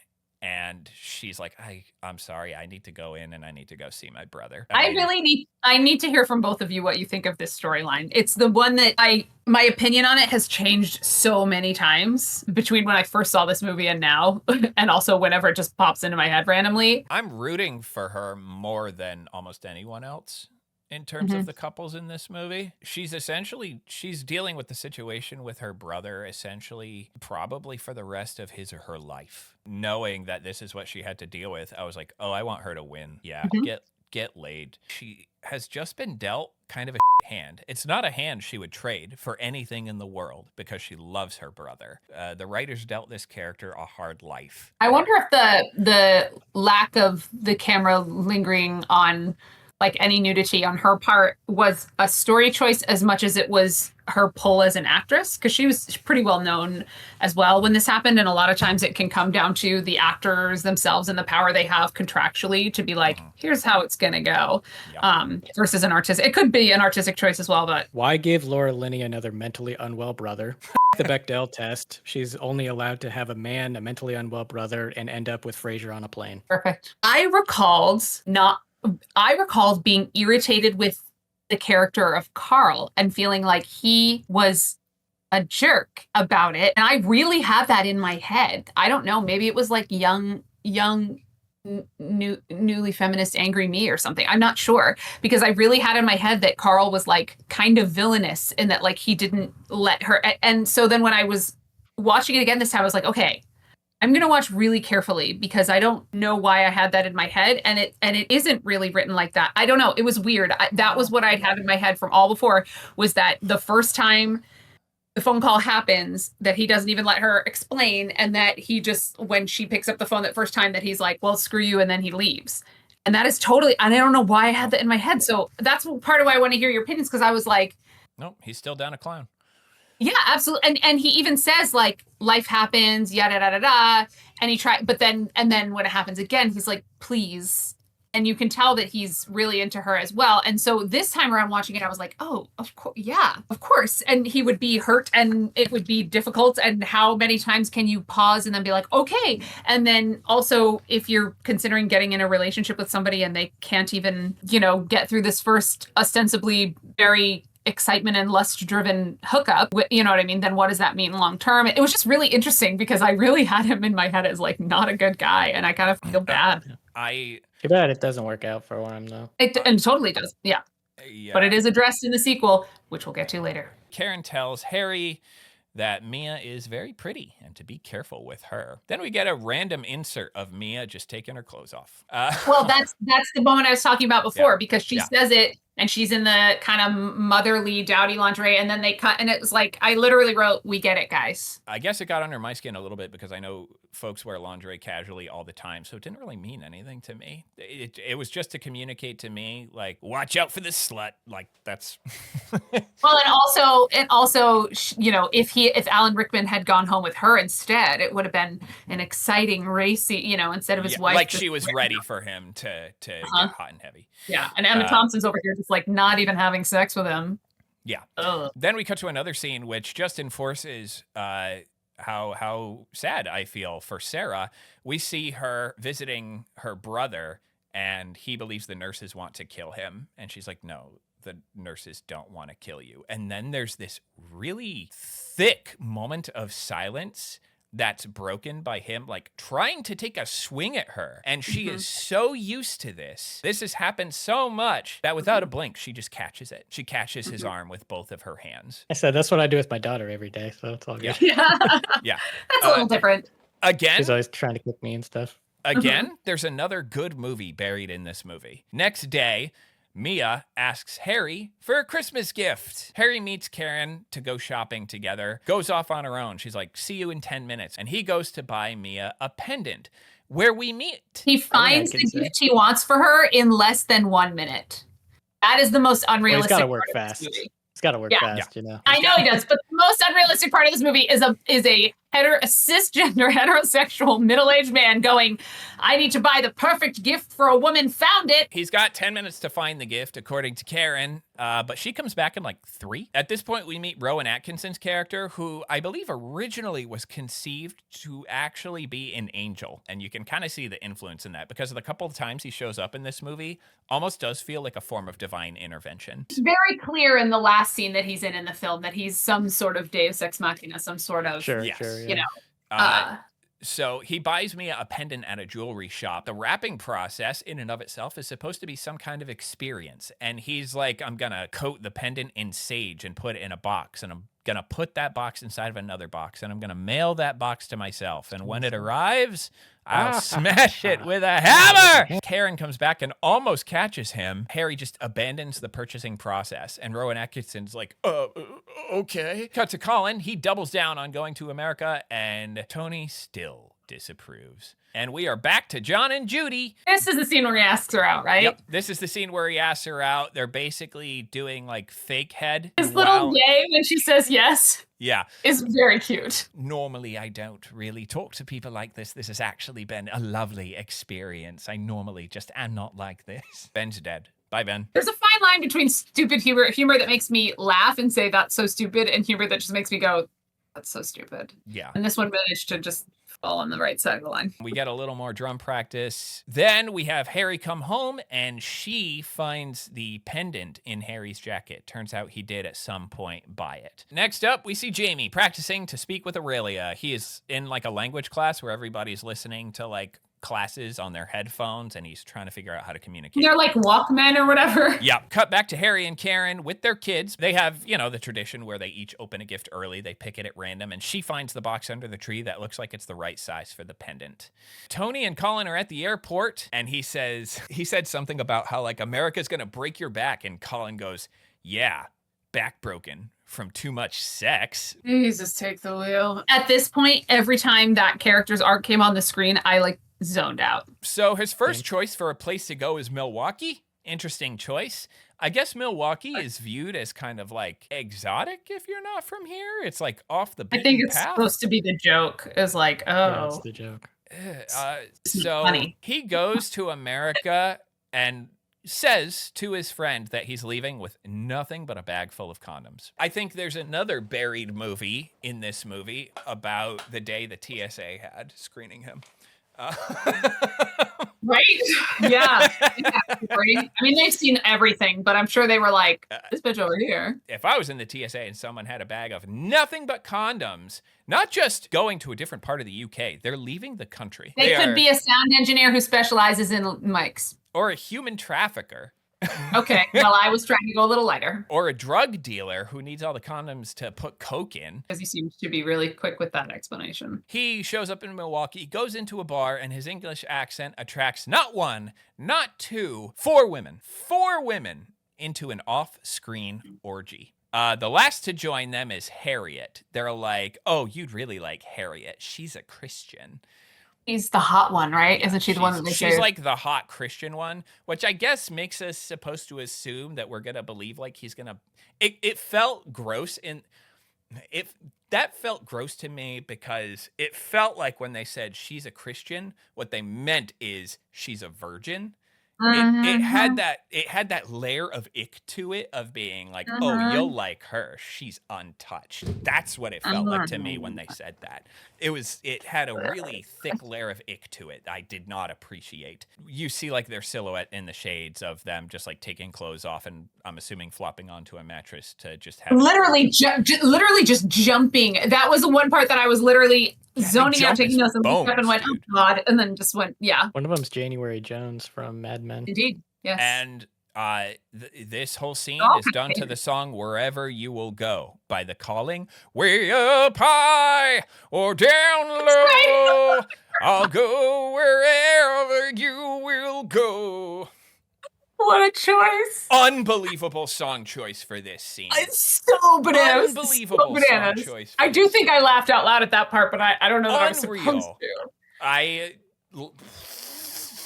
Weird choice for a song. Very weird. I feel like that song is in the same vein of songs of like the Lifehouse song. You're all I want. You're all I need. You're everything. They're in that tier of bands like Creed and Nickelback, where every vowel is the Creed letter and Nickelback R. genre for sure. Every vowel is the letter R. And it falls in that genre of songs where, depending on what environment you're in, one place will tell you this song is about your relationship with God, and another place will tell you this is about the woman I'm in love with.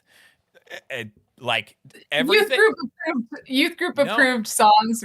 Pop relevancy. The place I schooled at, quote unquote schooled, which is another podcast in and of itself, sang everything when they would do like worship sessions. And then it turned out the song was about a girl, so we stopped singing it. That's very funny that nobody researched that first and went, let's sing this. Harry and Karen do one present each. She chooses the box that she scouted out, and she opens it expecting a pendant, and it is a Joni Mitchell CD. And then it cuts to showing us Mia putting on the pendant in her underwear. Juxtaposed with Emma's character crying again, and the way the camera lingers, it's very clearly meant to be like, feel bad for this old crone of a wife who's let herself go in her old age as she cries in an unattractive manner, and then in no way has she let herself go. I literally wrote, any man married as long as Alan Rickman's character has been should be so lucky to have a wife who is as incredible as Emma Thompson. She's also brilliant, funny, and amazing. But they make it out like... And the grace that she gives him at the end of this movie is unbelievable, extraordinary, off the charts, dude. And we'll get to it when we get to it. So, and she acts the hell out of this scene too, Emma Thompson. So she's in we cut to her in the room. We see photos of like her family and everything as the new CD plays in the CD player. And she, like you said, acts the hell out of this scene. She like composes herself and puts herself back together just to put on a face for the kids. It's so sad to keep them out of the wreckage. Daniel and Sam chat on the couch about their love lives with like really funky, friendly jabs. You know, the stepson Sam, he's like, you know, you think you'll be with anyone else again? And and I had to rewind this to make sure that Liam Neeson's character said what I thought he said. And Daniel, I was like, wait. Daniel goes, probably not, unless Claudia Schiffer calls. In which case, we're gonna have sex in every room in the house, including your room. And the kid just does this micro expression of like, wait a minute. Like, it's so fast. Continues to be the best relationship in the movie. Blammo. It's Christmas Eve, and Bill gets the #1 spot on the charts. He has triumphed. John drops Judy off at home, and they finally share their first kiss. They have been fake sexing for who knows how long, but they have their first kiss, and it's super sweet. So sweet and chaste, and like I have had stage kisses that have more going on than this little like peck. And she's so cute, and she says her little line, and she's just like her little freckles. She's just adorable. Oh, she's so cute. Jamie returns to his family. They're all like, "Hey, welcome home," and he's like, "I have to go." It's so weird because then all of the nieces and nephews go, "I hate Uncle Dan." Also, technical note: I am fairly certain that one of the little girls looks directly into the camera. I rewound it 4 times. It's very fleeting, but her eyes go across and she does she goes, "I hate Uncle James." Like, she looks right into the camera. It's very funny. Cut back to the office. Sarah's working late again. Carl sees her and leaves. It's over. The epilogue doesn't even address him, to be clear. But at this point, it feels kind of up in the air. Like, he seems to have feelings for her, but he's juggling whether or not he can manage being a part of what is her pretty chaotic life. But to be honest, and I don't want to I get that she's in a really difficult spot, but she would have to be with someone understanding. Yeah. But she could still date Carl and even sleep with him and still spend Christmas Day with her brother. Yeah. Because they cut to her spending Christmas Day, and it's like, well, you're not. If you start dating a guy and 3 days later he's like, are we going to spend Christmas together? Then that might be kind of weird for some people. So I don't understand why they make it seem like her choice is stay in her brother's life or date this man that she's been completely head over heels for ever and a day. And it's a false dichotomy to me. And to me, it just leaves me with the impression of like, then I guess she didn't really want to. Unless I'm misunderstanding what you're saying, I disagree with the idea that the movie puts on the table that those are the only two choices. It feels like her being in her brother's life is not a choice. It's a certainty. And it's going to happen at the expense of anything else. But it is a choice. I could decide not to be in your life tomorrow. Like, I'm not going to. You could. Sorry. But Sarah doesn't treat it like a choice. She treats it like, this is who I am. But that doesn't mean it's not. It is her choice to treat it as though it is not a choice. Have you ever had something come up and you're like, I don't want to do this, but it's the right thing? I'm not saying Laura Linney's character has to piece out of her brother's life, but there are things that she can do if she wants to have more of a life for herself, and it is her choice not to do that. I think in her own mind, in the character's mind, it's not. But also, if you're miserable because of it, what are you going to do about it? Now you have to have him back to do a movie that Ben doesn't hate, because this whole podcast is just me and you talking to him. Well, Sarah visits her brother and gives him a scarf. Super sweet. All right, this is the scene. This is the most infamous scene in the movie. Here it is. We made it. We made it. We made it to the most romantic scene in any rom-com in the history of the world. Looking at my notes, we're actually making better time than I thought we would. Most infamous scene in the movie. That makes one of us. So Peter's watching TV or something, probably watching Bill on TV. I don't remember. Knock on the door, and he's like, hey, can you go get that? Mark lucked out with her being the one to answer the door. First thing I wrote, how did he know Keira Knightley was going to open the door? She opens the door. How did he talk his way out of that one? Yeah, right. Exactly. That's what I want. I want to see the alternate universe where Peter opens the door and Mark's like, hey. With cue cards and a boombox.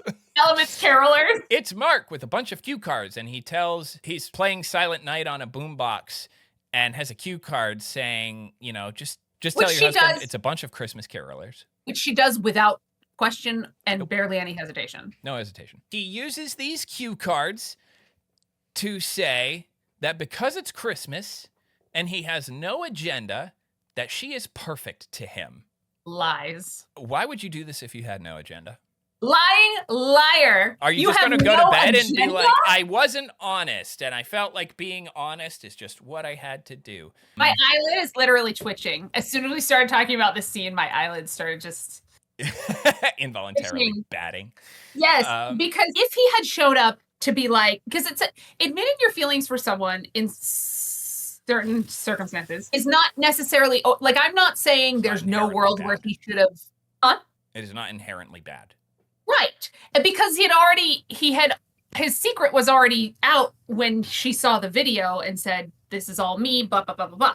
So if he had shown up and said, look, it's in the spirit of Christmas and being honest, I'm going to let you know. Yes, I have had feelings for you pretty much since I met you, but Peter is my best friend. And I'm sure that at some point I'm going to find someone else and I'm going to move on. I'm going to take a step back from you and Peter until that happens, because I love him as my best friend and I want the two of you to have a successful relationship. So I'm going to step back. I'm sure there's someone out there for me in the world. Thank you for understanding and being patient. I'll see you when I see you. I would have been like, okay, that's fair. But instead he goes out of his way to be like, look, I don't have an agenda here by showing up and telling you to lie to your husband about who's at the door and then using these creepy cue cards to tell you that I'm never going to love anyone but you is a crazy thing to say to someone.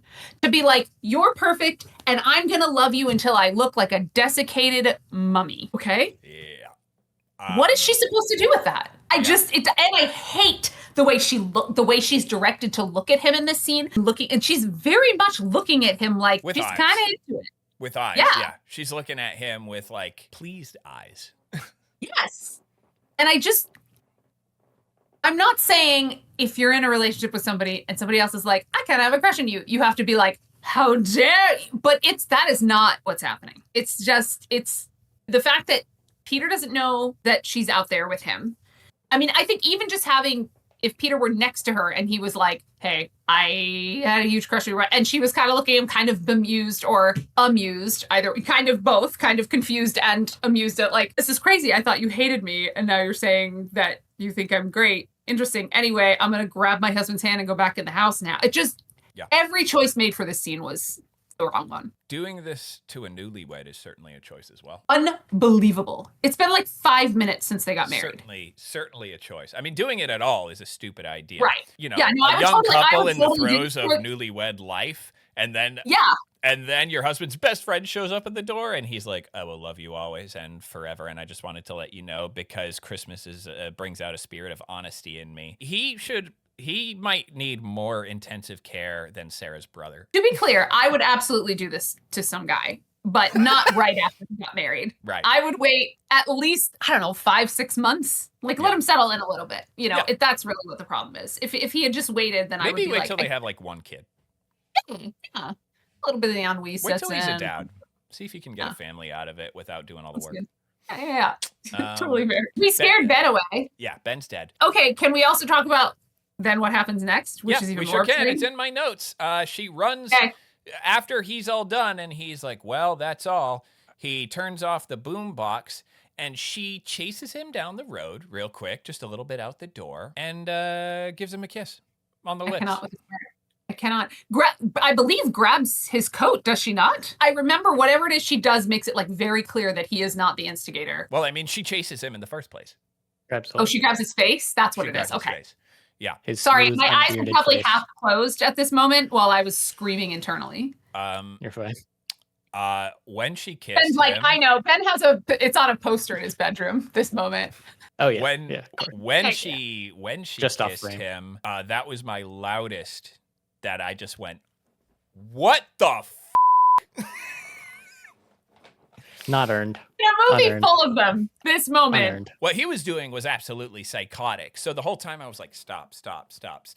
Right. And then for her to positively reinforce it was my, what the f***?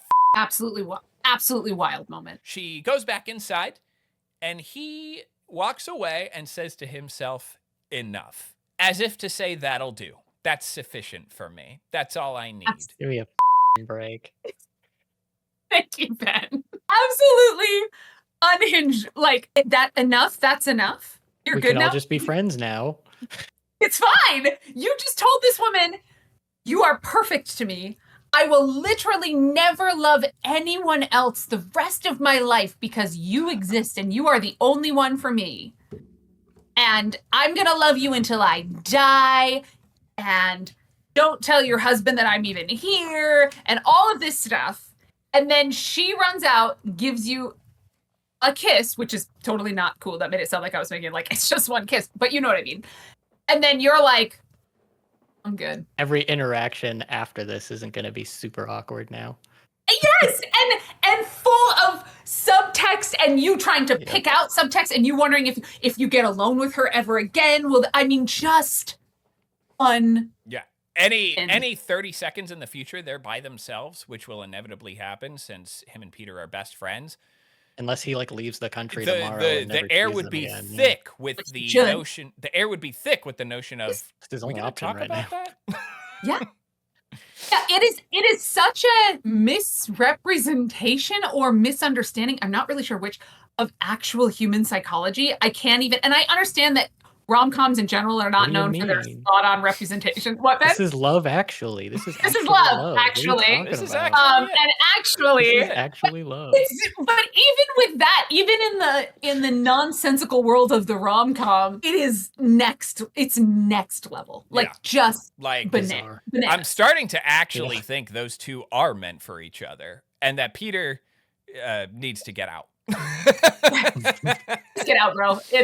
You've been married for 7.5 days, and she's already outside kissing your best friend. Yeah, she's been married for a week. They just got back from their honeymoon. They have those in England. And she kissed his best friend on Christmas Eve. Do they have annulments in England?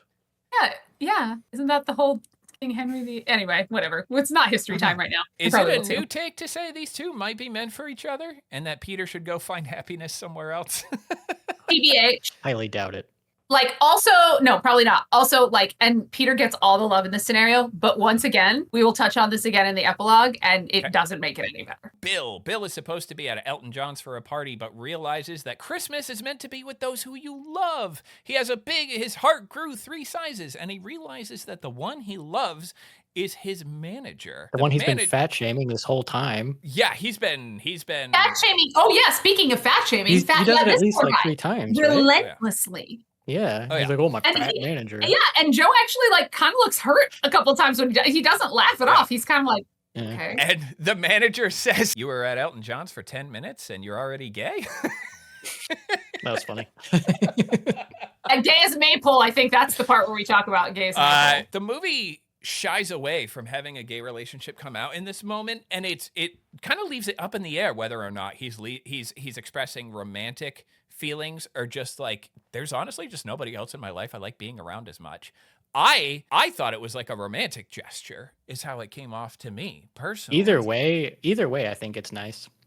Yeah, it is. I didn't take it that way, but I'm also very much a proponent of like, it's cool to have really close, intimate, platonic relationships and that they don't get represented nearly enough. So that's probably my bias going into it, being like, oh, I love this, that these 2 men are just like, you are the love of my life. Like, I love that. My ultimate takeaway from this relationship, to me, it felt like Bill was being like, I think I realized I love you, and Joe didn't feel the same way. He was like, you probably, through all this shit, probably are the closest thing to a best friend that I have. And they seem like they stay on good terms. That's kind of how it felt to me. Mm-hmm. I'm open to being wrong on that. Yeah, but that doesn't mean, I think everyone agrees that that's what he's saying. It's just, is that platonic or romantic is the question. Yeah. And I think I read it as platonic. I read it as closer to romantic, so.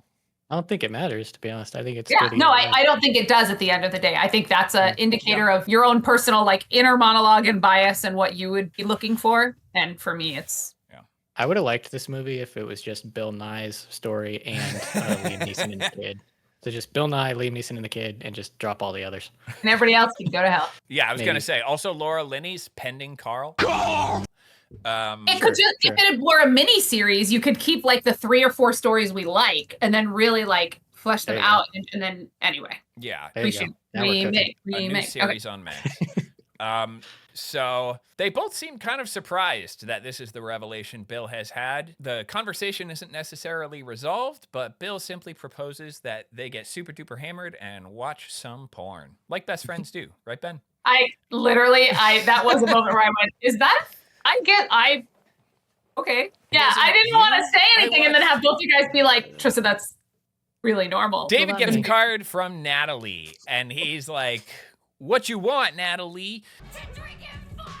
And runs off to go find her. He gets brought in those cards as a sampling, like they do, like so many people send Christmas cards to 10 Downing, just like the White House, whatever. Sure. And they usually give the president or prime minister a sampling for him to read, or her, LOL. So they have this thing where they'll be like, here's like 20 of them to read so that you can like, get a little.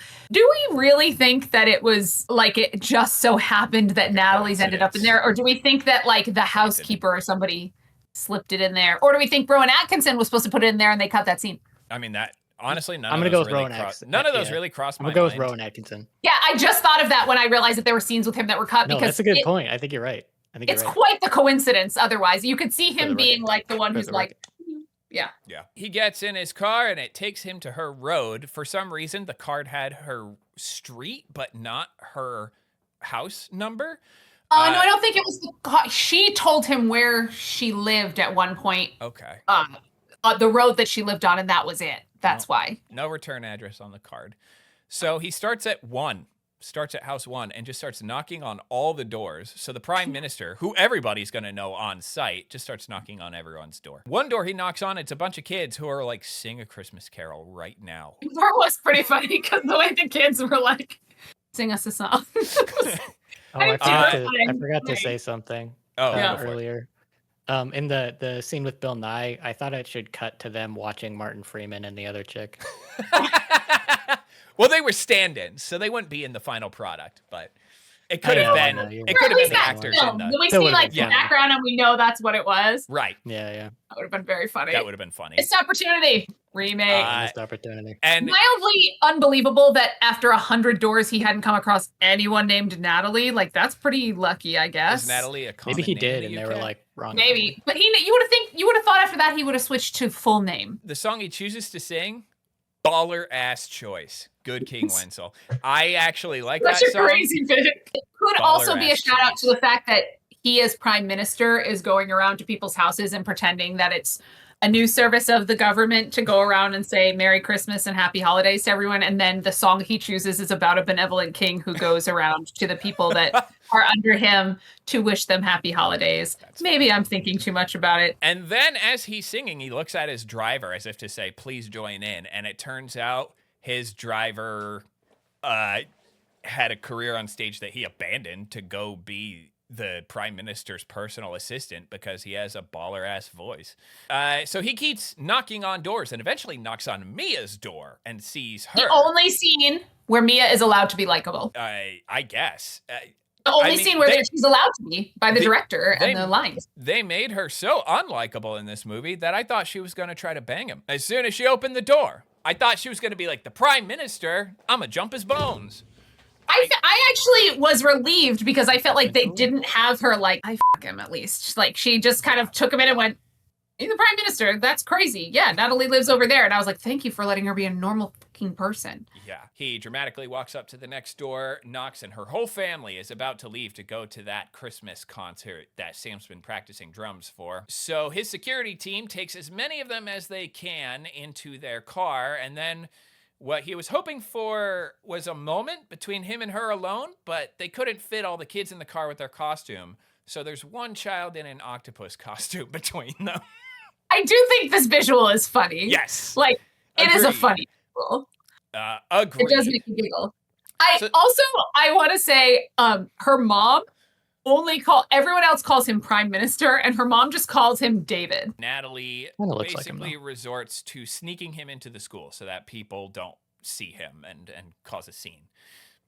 And now everybody's coming to the concert. The whole cast, all these people that we've been witnessing their blunders throughout this movie, some more severe than others. They're all connected. Wow. They're all arriving at this concert. My favorite arrival goes to John and Judy, who are going inside with their Surprise, best surprise. friend, and the friend says, "How did you two meet?" And they're like, how? Actually, That's so funny. It That's is. get it because they can't hilarious. say. It's funny because naked. Haha. Jamie goes to Marseille, France, gets in a taxi, and goes to Aurelia's house. While at the school, this scene to me there was something very, very real in this scene for me, which is when Karen runs into David at the school. So something we haven't said before that was established earlier. Karen is David's sister. We And do when know that from earlier. Earlier, he gets a Yeah. phone call from her and they say, your sister's on the phone. Yeah, for her character running into, because she's trying to get a hold of him and she knows that he's busy all the time. Right. You know, it's the same every time I try to call you, Tris. So I know, you're as forgot. busy as the prime minister. Right. So quick bit of getting into the psychology. I think that was a massive relief for her to see a friendly face of someone clear. who would always be on her side. Right. Just come out of the wilderness, out of nowhere. And she So says, I don't sad. think I've ever been so happy to see you. Yeah. You know, she's like clinging to him. It's very sad. She's like hiding what she knows from her husband and putting on an even braver face in front of her kids, and finally has someone in front of her where she's like, I can be me for a second, and it is such Right. a relief. No, then she makes a dig at him and he's there. He's like, this is Natalie. She's like or something like that. And she makes a joke about how 20 years ago she would have been just your type or something like that. Like it's so shady. She's like, oh yeah, 20 years ago, she would have been just your type. And he's like, ugh, ugh. It's so awkward and unnecessary, but I did laugh. The concert begins, and the kids sing one song. That's the concert. One song. Pretty much. Very good. My next note is, why the f*** is that kid Spider-Man? Because, I love that part. Because that's what you do when you have a school play and all the kids have to be in it. And one kid really wants to be Spider-Man. You say, well, what if, since we're doing the nativity, what if you were a shepherd? And he just keeps saying that eventually you just go, fine, you get to be Spider-Man. One of the shepherds was Spider-Man. Deal. Yeah, Just- that doesn't just like- surprise me at all. Just like there were 2 lobsters at the nativities, Spider-Man was there too. Reminded me of stories that my friend Jessie told me about. She runs a Emerald City Drama Club. Sign your kids up. She does drama classes in school and drama school stuff with kids, and she'll tell me hilarious stories of letting the kids make up their own stories and the stuff they come up with. And it's like you can either fight it and try to have your vision, which is not, or you just go, yeah, sure, Spider-Man was at the birth of Jesus. And then and she always has these great stories, or I'll go to drop Evan off for class and see the things on the wall. And that's what that moment made me think of. It was really funny to me that kid got his own solo shot. They sing their song, and then the school then presents their chosen song that Joanna sings. She sings the lead vocals, and you know what? We all dread it, and y'all thought you could get away from it? Fuck you! It's Mariah Carey's All I Want for Christmas Is You. And I love it. And I loved knowing that you had to watch it, and it made me so happy. My God. I was like, of course that's what it is. When it started, I had forgotten. And when it started, I just immediately busted out laughing. I was like, Tim had to watch this. Yep, I sure did.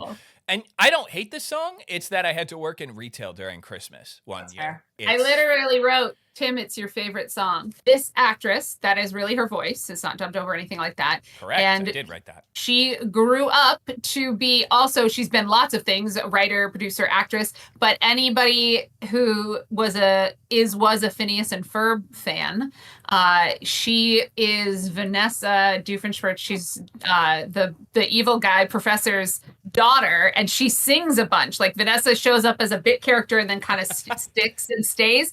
And she has all these songs randomly. And so one day I looked it up, and it's just because the girl that they picked to voice her, the woman they picked to voice her, is a singer, and that's that same woman, which I thought was kind of fun. Yeah, she sang so well that they actually edited her audio to sound more like a child. Oh, interesting. Sam's on the drums. His facial expressions in this whole song are chef's kiss. So cute. When she points at him and he thinks that he's the only one she's pointing to, she says, all I want for Christmas is you, and his face lights up, and then she starts pointing to other people, and his face just gets so annoyed. Like, I have worked on the drums for weeks just for this moment. It's funny to me, he's more agitated than downtrodden. He's like, I swear to God. Yeah, he's legitimately irritated. It's very funny. David takes Natalie or is it David takes Natalie or Natalie takes David? Whatever. They run backstage to go make out. Well, when the song ends, the curtain is supposed to open on a big diorama that says Merry Christmas with confetti. And it does, but in the middle of the diorama is the Prime Minister making out with his former secretary. Which everyone's really excited about. Yep. And people clap. But he's a national hero at this point, I guess, for telling off America. They're like, yay, he's not gay. Yeah, we're dating? Merry Christmas? That's true. They probably, a bunch of little old ladies at home being like, but what if the Prime Minister's gay? What would we do if he's gay as a picnic basket? It was all a plan. The big reveal of this Christmas concert was that our Prime Minister is actually straight. Right after he told off America, little old England, just tiny, poor, downtrodden United Kingdom. After this concert, Karen confronts Harry so head on, it's pretty intense. What a queen for at the concert. I mean, because she knows her kids are distracted. At the concert, right in his face, as soon as it's over, is the most boss. Like her just looking at him and going, so what would you do if I was like, so what would you do in the situation where this, and that? Would you cut loose? Or would you try to like, she calls him out so hard, and she does it whenever she has like the first chance she has that they're alone. They've been alone plenty of times, I guess, but she's needed to process, figure it out. Yeah, and not really since, I mean, they left, she saw that she realized that the gift wasn't what she thought it was, cried, put on her happy face, went out, the kids were all dressed up for the concert. They went to the concert. So this really is her first, and again, she acted the hell out of it. I actually needed subtitles for this part because I could not tell what Alan Rickman said. He said, I am so in the wrong, is what he said. Which is an understatement, but yes. I actually appreciated that he, in this scene, had to be there right in front of her to see her put her face back on for the kids. Yeah. I think he needed to see that. I thought that was an interesting choice. I think his character needed to see that moment happen. Daniel finds Sam and he's like, the plan failed. And Daniel's like, well, then tell Joanna how you feel. And while they do, go figure, they run into the Claudia Schiffer. Guess how much money they gave her for this cameo? Oh, I'd love to know. Oh, I know.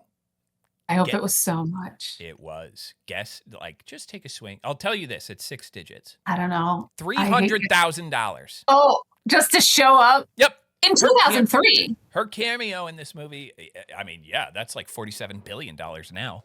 But yeah. I do want to throw out there, he buried his wife 5 weeks ago. It's kind of quick. Well, and also he says that his thing with his wife all along was she was always like, if you ever run into Claudia Schiffer, you need to, so it's kind of a... Yeah, like if Orlando Bloom gets a divorce or Katy Perry graduates from this. Oh, he did? Okay.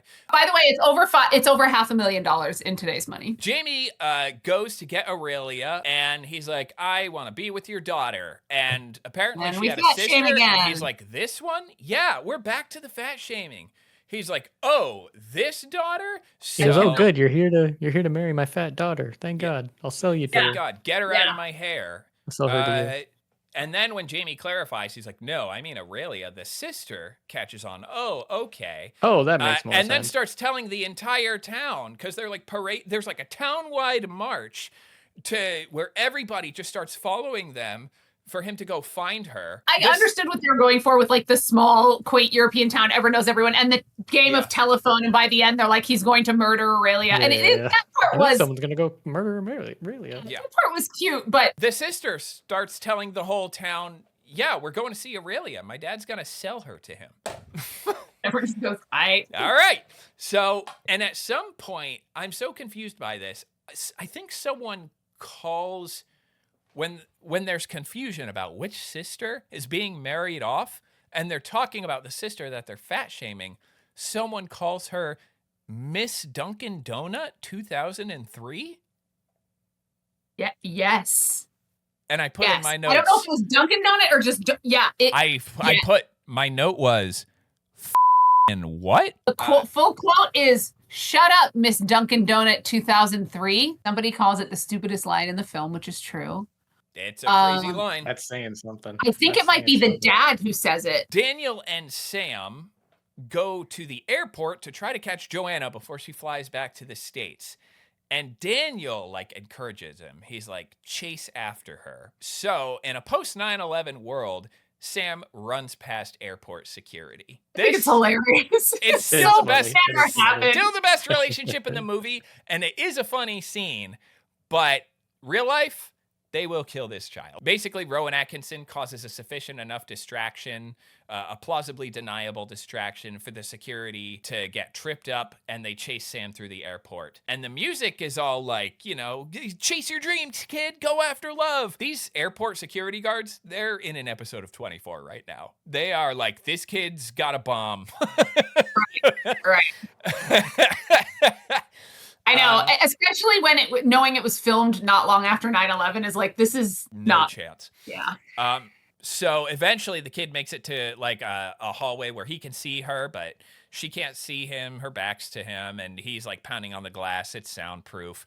But the security team down there gets distracted because Bill Nighy's character puts his money where his mouth is and starts playing the song Naked, of course, the guitar covering his dick and balls. And he jams on his new song, and they're all like, that's hilarious. Look at that. So Sam takes that chance and runs down, gets past another layer of security. We see him getting escorted back by security. But she did see him, and she follows him back, gives him a little peck on the cheek, and flies away. So I guess they have a intercontinental puppy love relationship. It's absolutely illegal and horrible and would get you arrested so quickly and was putting the kid's life in danger. And it's also precious and heartwarming. Yeah, it is all of those things. I simultaneously was like, is Liam Neeson the greatest dad in film history? And also, is Liam Neeson the worst dad in film history? What is he doing? But also, this is great. Jamie finds Aurelia at the restaurant with half a town behind him, says that he knows this is crazy and she'll probably say no, but she says yes. I don't hate their storyline. I think it's cute, aside from the nasty part of the lake scene. but like, and their relationship is sweet. But him asking her to marry him is a bit much for me. Yeah. I understand we're in rom-com territory and it's supposed to be but I was like, whoa. With you, something. Can we do like a date? Can we go on a date? Yeah. Like, I don't know. It was hard for me to be excited about them getting together in that moment. It was hard for me to have that moment in one of the storylines that's the least annoying to me. It was hard for me to be like, oh, yay, because I was like, oh, okay. She says yes. 1 month later, we are back at Heathrow Airport. I wrote Bill's relationship is unclear because, like I said, I felt like it was kind of a romantic gesture, but I guess we don't all feel the same about that. But they're clearly on good terms. They're shaking hands. They're buddy-buddy. They're happy to see each other. Clearly, Bill still keeps some ladies around. Jeff and Jamie are apparently good friends, and there's like a whole group of them. Jamie, Aurelia, Jeff, Julia, and Mark are all together. Apparently, they all know each other. Jeff brought Mark to the airport for company? Nah. It's all connected. Ben, it's all connected. We know why he's there. Yeah. Ew. Yay. No, Ben, no. It's enough. He had enough. It's okay now. Aurelia meets this whole group of friends and says all of his friends are good looking. This entire cast is just like all super attractive people. Yeah, she's like, wait, why am I settling for you? She's basically, that line is a proxy for the audience. It's like the beautiful people movie. I thought that was showing us that like she's only met him, so she didn't know that there were other pretty people. I think also the writers were making an attempt at being like, don't worry, she has some autonomy. Don't be weirded out by the fact that she doesn't that she just started speaking, because she's kind of ribbing him like, maybe I made the wrong choice. LOL, get it. She can stand up on her own. Harry flies in to reunite with his family. I guess he went somewhere. Not really sure where. Presumably somewhere for work for the design firm. Yeah, that was my guess. It's pretty clear that things are different between him and Karen. Things are awkward. Sure. There's definitely like a wall between them. But it does kind of seem like maybe they're gonna try. She does say like it's good to have him back or something like that, like there's like it's like, okay, it's nice to see you, but yeah, they definitely, and again, in the hands of lesser actors, that would have been a really tough scene to pull off and make what's going on. But with the two of them, I felt like I had an immediate snapshot. Joanna comes back and sees Sam. Daniel is there. I guess he's seeing Carol because she's there. She's beside him. They met at the concert and now they're together. John and Judy. I think it's supposed to be a year later or something, right? A month. Oh, I thought it was a year. In that month, John and Judy are engaged. When you know. Yeah, which is 3 times faster than even you were. 3 months. From their first date, it's twice as fast from their first date. Okay. You were 3 months, right? 3 months from when we met to when we got engaged. Oh my God. 2 months from it. I know. John and Judy are engaged. Jokes with his friend that now that they're engaged, maybe he'll get a shag at last. Get it, Ben? Get it? Maybe now. Come on, Ben. Because they met. Funny line. Because Ben, they met as stand-ins for. Get it? It's a funny line. Get it? And he's talking with his friend Tony, who we've met before. Tony was Colin's friend. Tony sees Colin, who flies in with Harriet. Harriet brought her sister, who just kisses Tony. Just grabs him and kisses him. So I think the joke there is that like, because I was expecting it to be like this idiot thinking that he's just gonna go to America and find sex because he's British or whatever, and America is where all the sex is. And I figured it was gonna be like an expectation versus reality. That's the whole Looney Tunes theory of comedy. Instead, the joke is that he's right, and that's supposed to be funny. And it's so not funny. I guess. At least. So funny. So I guess they just traffic women now. Just fly them out of the country to be like, you're going to be with that guy. Oh, Guess so. Good. And I don't. And it works. I feel like Ben feels about care. most of this movie. I don't care. That's out the of all the problem. movies inside of this movie, this is one of the worst movies.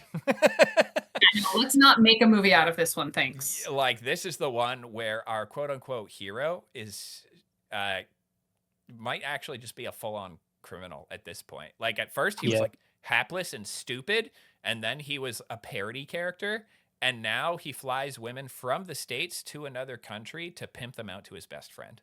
It's disgusting. Huh? I think honestly, I'm convinced they just wanted to compete with the American Pie, Road Trip, Euro Trip. Like That's they what they wanted were to, trying. I think they so wanted to too. compete with that. But this movie wasn't going to get that demographic. There's not enough material of him in this movie to even market to that demographic. Someone That's what you show said, the trailers. some producer somewhere said something. Yeah. That's what I think. Yeah. And then finally, David finds Natalie. She runs up to him, jumps him, wraps her leg around him, like holds on to him. And he makes a quick little joke and says, "God, you weigh a lot." And she says, "Oh, shut up." And they kiss. And I think they were trying to make it like, oh, this is the joke between them now, that like she doesn't really, but that's the joke. But like, not. Dude. Holy Rooney, dude. Just, Why it's do you like this clearly them movie? trying to be like, get it, it's a joke now because she's fine and she's over it because they're together. She got her man. You know what solves trauma? Getting your man. That's what does. You know what you need? A man. That's gonna fix man. you. Yeah. That's gonna fix And then everything. the fact that she like says, "Oh, shut up," is like, oh, and she can give it back. It's such a twisted, like Hollywood-esque, patriarchal, narrow-minded. It's okay though because it's Hugh Grant. I know it's fine. So it's charming. Well, not fine. So it's charming. Oh, it's Yeah. so it's If charming you- and you love it. Aggressively If you point charming. out my flaws with an English accent, it does kind of mitigate the pain. So we end on more airport footage, just as we started, of people He's reuniting. dodging. And that's the end of the movie. Reactions to this movie, I think the movie has, we're going to go ahead and say aged. But the opinions on it are pretty all over the board. Metacritic gave it a 55. IMDb, which is kind of more like the public consensus, gives it a 7.5. Considerably higher. Wow. Rotten Tomatoes gives it a 64 from critics and a 72 from the audience. Roger Ebert gave this movie 3.5 out of 4 stars. The movie had a budget of $40 million. Okay, well, what the fuck Guess does he how know? much it got? I can't even imagine. This movie was a smash hit. This movie made $250 million. I was gonna guess 200. I was low. Okay. So 40 million budget, 250 million worldwide. Does Huge not hit. deserve it. Huge financial success. I don't hate this do you movie. mean? I think there are 2 or 3 good movies inside of this movie. Some people consider this a Christmas classic. I never make thought of way- it that way. It didn't make its way to that place for me. Like, this is not even close to like Christmas classic, like Muppet Christmas Carol or anything like that. It's just not in that tier. Like, if I made a tier list of like, I consider S tier a classic and D tier to not be there, this is like a C. Ben, Yes. what do you think of this movie? Oh my god, it was so good. 10 out of 10. Favorite movie. Is No this- notes. Is this like a 1 out No of 10 to notes. you? No, I just hate it so much. I agree No, with you. it's a negative. I agree with you. Because like there are, I do like when we're going over it, I do like the 3 that you mentioned, the 3 storylines. I think if the movie was just those 3, then I would have liked it way more. So it's not like the movie has no merit. There is some stuff that I did like, just not a lot. So Yeah. I'd probably give it like a 3 out of 10. Are we supposed to think that when they wrote and scripted out the cue card scene, that the audience was going to be like, "Aw"? I think Well, so. it did work though, because it made so much money, so it kind of worked. And I They would, for understood the better or for audience. worse, I think that is the most iconic scene in that movie. Most people, I think, at this point, do not like it, but it is when people think of this movie, that's what they think of. Trista, you saw this movie. Did you see it in a theater? Oh God, no! I know you saw this movie though, a don't long remember. time ago. I don't remember why. That's what's so interesting because how many times can you remember me seeking out a romantic movie or rom-com of any kind? Yeah. So But I don't know why I watched it. And now that I know What's the character best names, rom-com? That's what I want to the know. best ever? Oh man. Yeah. Some Well, Like maybe It the Hot. other It contenders. Happened One Night. Charade. With was Jim Carrey? another big one. Ooh, Charade. That's a good one. That's Yeah. more of a mystery though. Begin You with. saw this movie and you said that it was weird that you really liked it, and you Yeah. called out really liking the Jamie Aurelia storyline. Yeah, and I don't Uh, remember that at all. And Wondering why I had a crush on it I at the time. saw it on like a DVD shelf for like $5, so I didn't get it as like a main present because I buy like stocking stuffer type People stuff too. change. It's okay. So I gave it to you, and you picked it up, and I remember you told me later, you're like, oh, it's a movie, because you're not a huge movie person. And you opened it and saw it was that movie, and you were like, oh, actually, I really like this movie. So you actually, somewhere in the depths, own this movie. Yeah, and I don't remember what the circumstances were when I believe you that I said that about that one storyline, but I don't remember liking that one any more than any of the other ones. 2003, you would have been in college by then. So this was, you saw this in your time at Elon. Yeah, but it's not even like I was a Colin Firth. Like I wasn't like I didn't watch like whatever Pride and Prejudice, or that I never read a Jane Austen. So I'm not sure what would have made. I don't read romantic books either, so I don't know. I'm not sure. But I do know the second time. I remember the second time I watched it, because just the second time, I remember looking at Tom and being like, "What was happening when I watched this for the first time?" And I really don't know.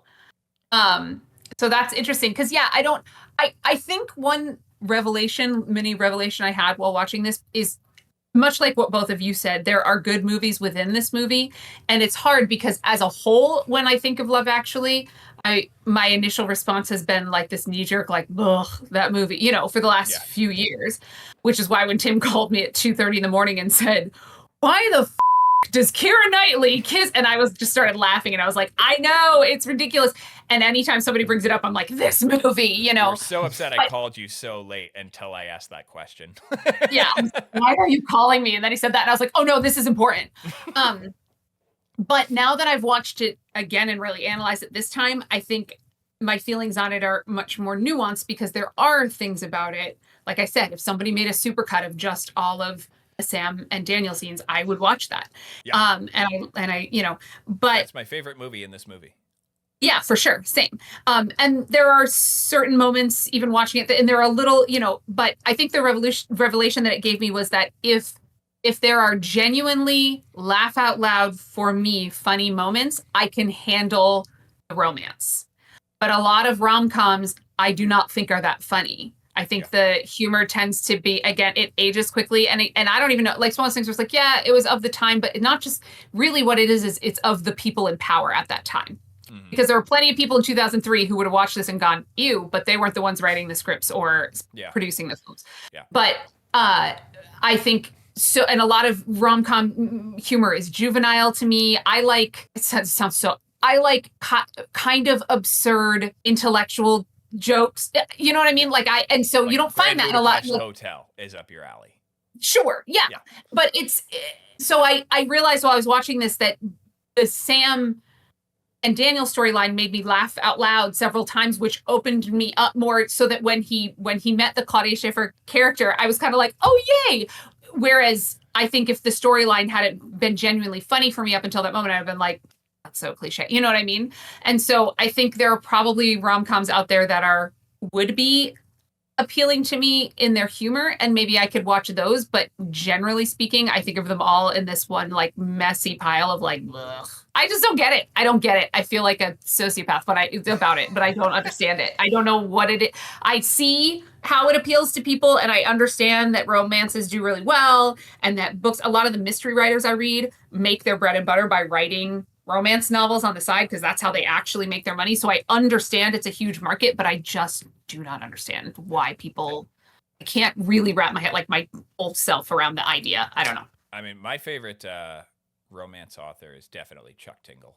If I'm going to read one. So in 2017, they did this epilogue / follow-up called Red Nose Day, actually, which Red Nose Day is a day where a group, I believe, called Comic Relief does a big fundraiser, and they people call in donations, and they put the money towards all kinds of charitable causes. And over the course of Comic Relief's whole history, they've raised like almost $2 billion, just a ton of money. And every year it's millions of dollars and all that. So it's a really good cause.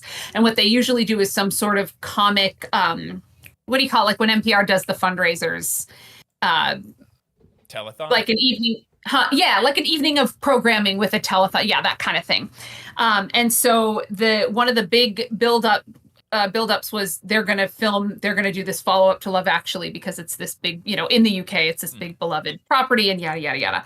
So they did this in 2017, and they decided to skip, like I said, Alan Rickman and Emma Thompson's storyline didn't get revisited because we had recently lost Alan Rickman, and Emma Thompson and the director, whose name I'm totally blanking on, but I should know because he's the director of this movie, starts with an R. I don't know his name. Anyway, he had called Emma Thompson and they talked about it and they were like, let's just leave it. I don't, she didn't have the heart to do it and all that. Yeah. In the original UK version, they don't revisit Laura Linney's character, but they did a US release where they like tacked it on later. You have to find this on Vimeo and watch it because it is so bizarre.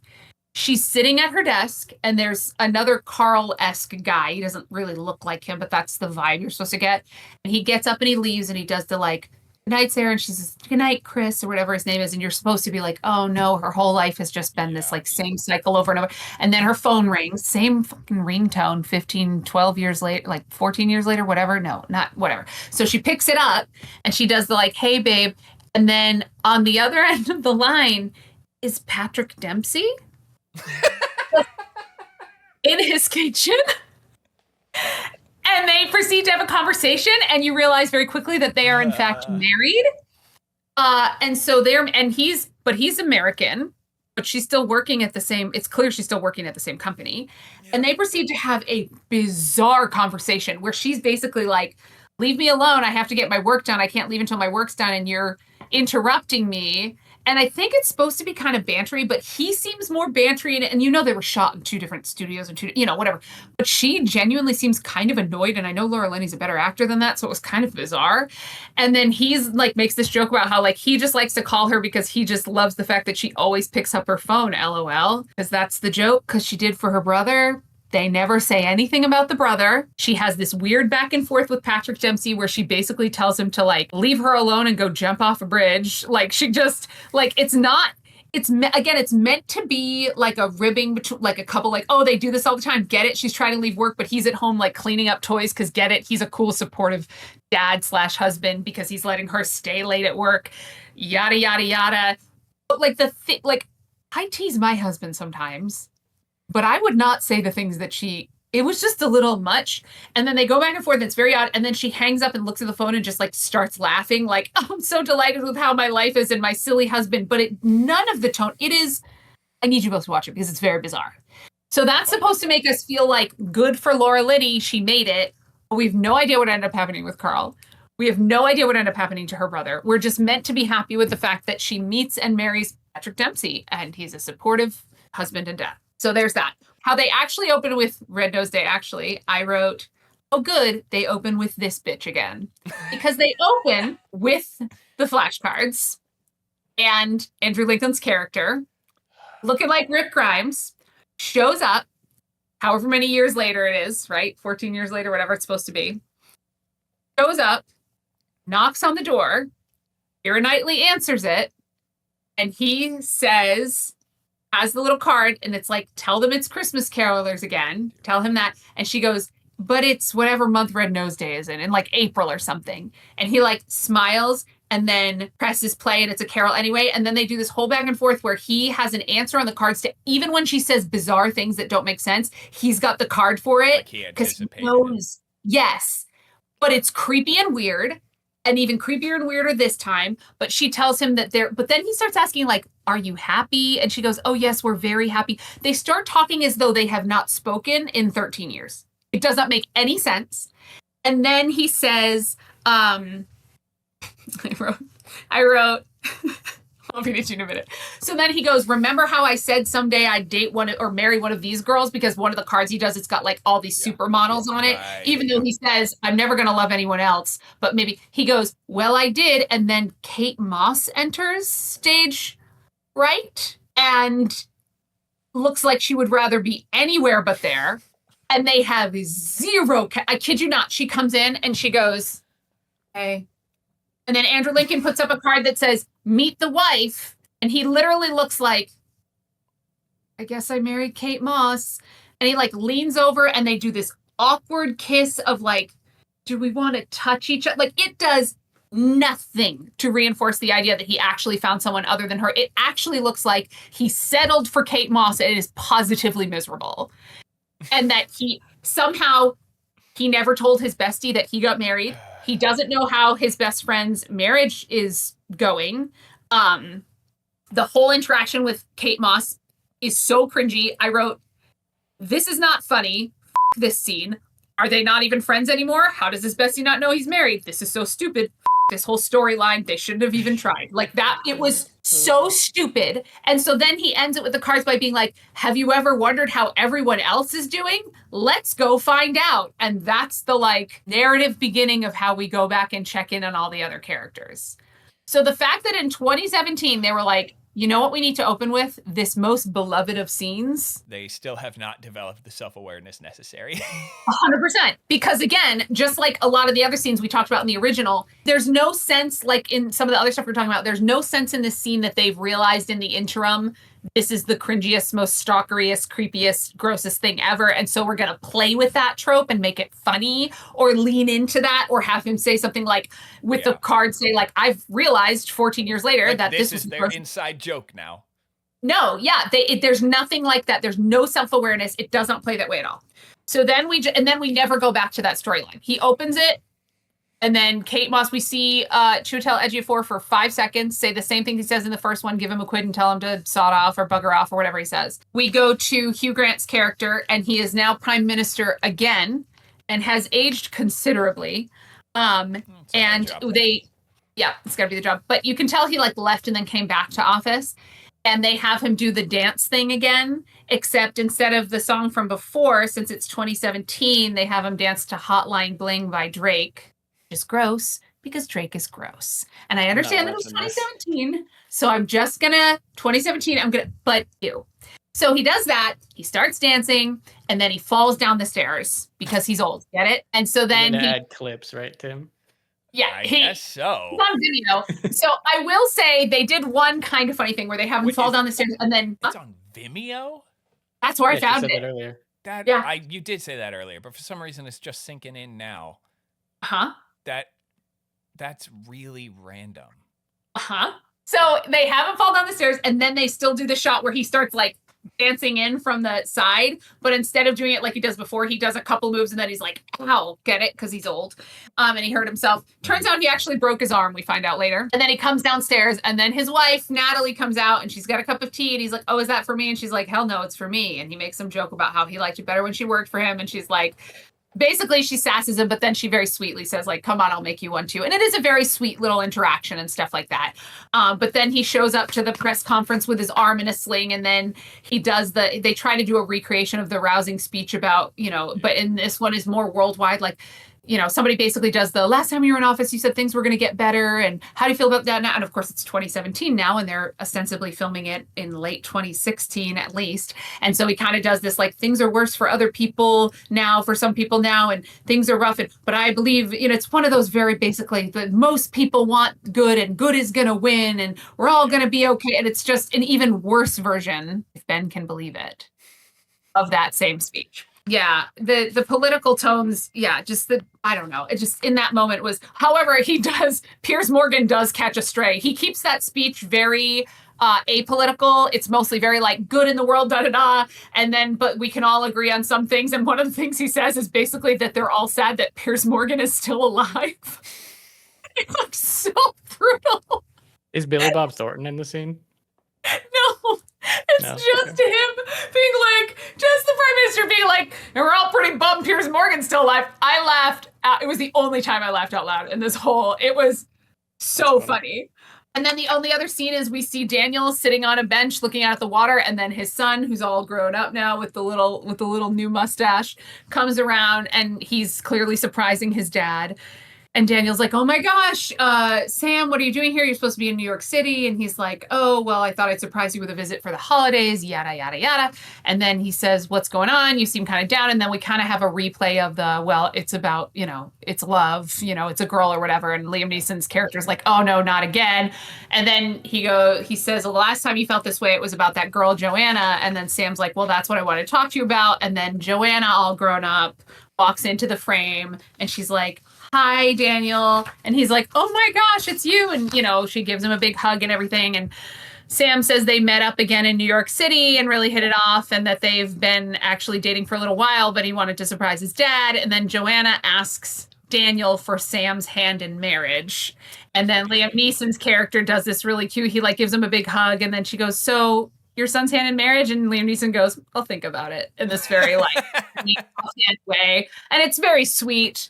And sounds like it's still the best movie in this movie. It's still, but it just, and so the last thing I wrote was just, that was interesting.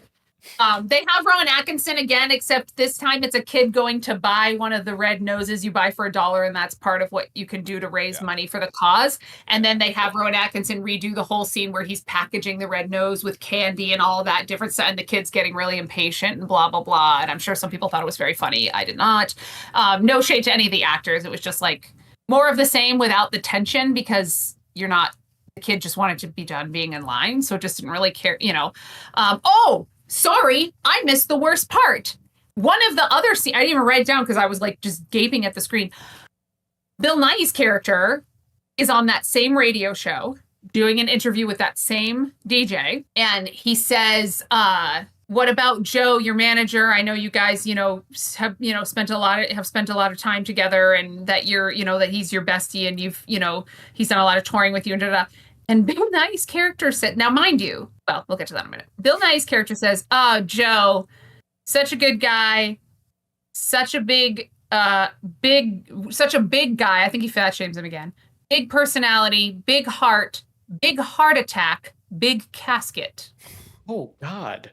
Holy Holy Yep.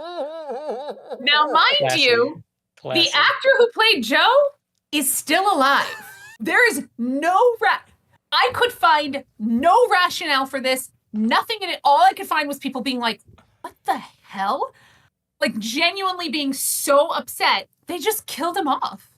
I'm assuming maybe he just didn't want to come back, but that's a hell of a way to write him out. Maybe, but there is nothing that says, the only source I could find, one unverified source said that he was never asked, but who knows? And it's not like I even looked up, does he have a reputation for being tough to work with? Was there some sort of scandal? No. He's just a sweet little old Scottish comedian. And Nighy's character is on the radio show to talk about yet another. He's doing a Red Nose Day version, and instead of saying give me all your lovin', they changed it to give me all your money. And so it's a stand up again of that same this is a cheap schlocky blah blah blah, but I'm doing it for charity, so whatever. And so it's more of the same of his sassy character, and he's enjoyable enough in the scene because Bill Nighy does a lovely job as this character. Most people were not very happy with this follow. It's wild to me that you had 14 years to think about what you would have tweaked or done differently, or what character deserved what ending, and that this was what you came up with. Yeah. I looked it up on YouTube, and one of the first videos for the Red Nose Day short is a therapist reacts. I should watch that. Yeah, I was I'm going to be a complete. As soon as I knew there was a Red Nose Day, actually, I was I'm going to be a completist. I'm watching everything. It took me 5 hours because I watched this movie and that, and kept stopping to take notes and stopping to run out because it was during a 2-show day, so I was running out to sell hot cocoa and check on actors. But I was expecting at the end of this epilogue thing to at least be okay, at least we tied up. But aside from a couple of really small moments where I was oh, that's nice, I can't even remember. I think that was all the storylines. I didn't write down everything because there were so many moments where I was just going like this. Yeah. Just kind of in shock. This was the first thing that Andrew Lincoln did since he started Walking Dead.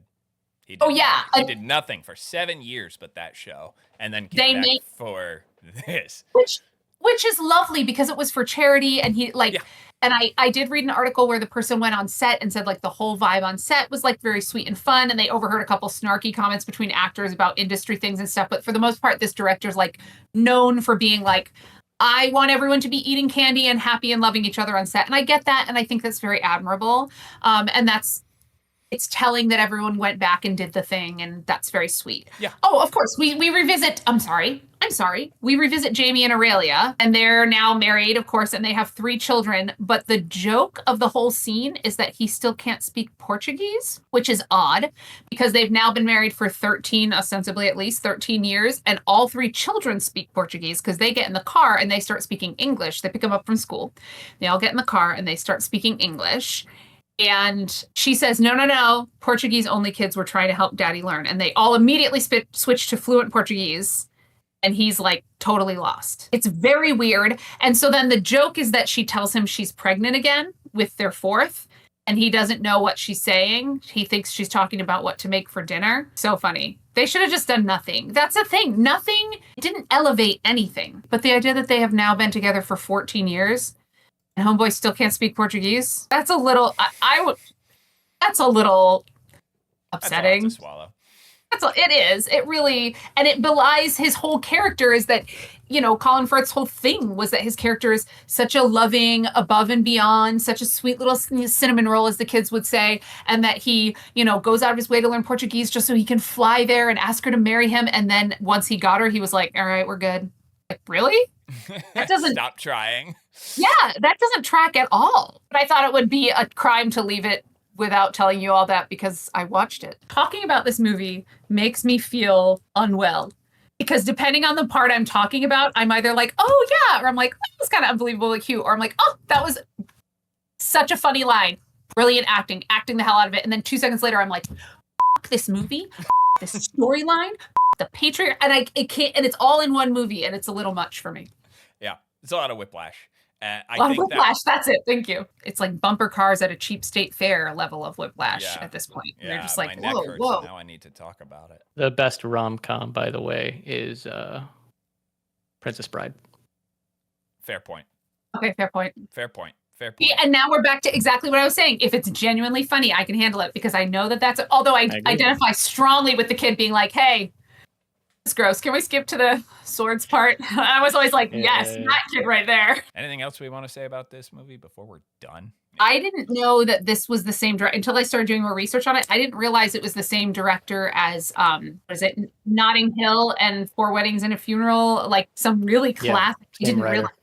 No, because of course I've never seen them because they're rom-coms. So that's Love Actually. Ben, do you know what movie we're doing next? I'd really like to do The Long Kiss Goodnight. Cool. Yeah. We'll lock it in. The Long Kiss Goodnight. Is that a comedy? Yeah, it's kind of a dark comedy. It's more of like an action flick, but it's like a lost one. Like a lot of. It's very underground, which is weird. Wow, but, I've heard of it. You've heard of it? Good.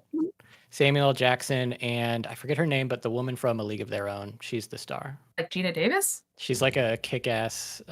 She's like a kick-ass assassin, and it's great. Don't watch a trailer though. Just go in blind. I just want to see who it is. The actor. Yeah, that you can Trista. I was talking to Tim. Oh, that's Gina Davis. I was right. I won't watch the trailer, but I'm just looking up. Like, I was right. Okay. Yeah. Everyone write this down. I was right. Okay, I would like to come back on sometime for a movie that Ben doesn't hate so much that he's apathetic about it and would rather be dead.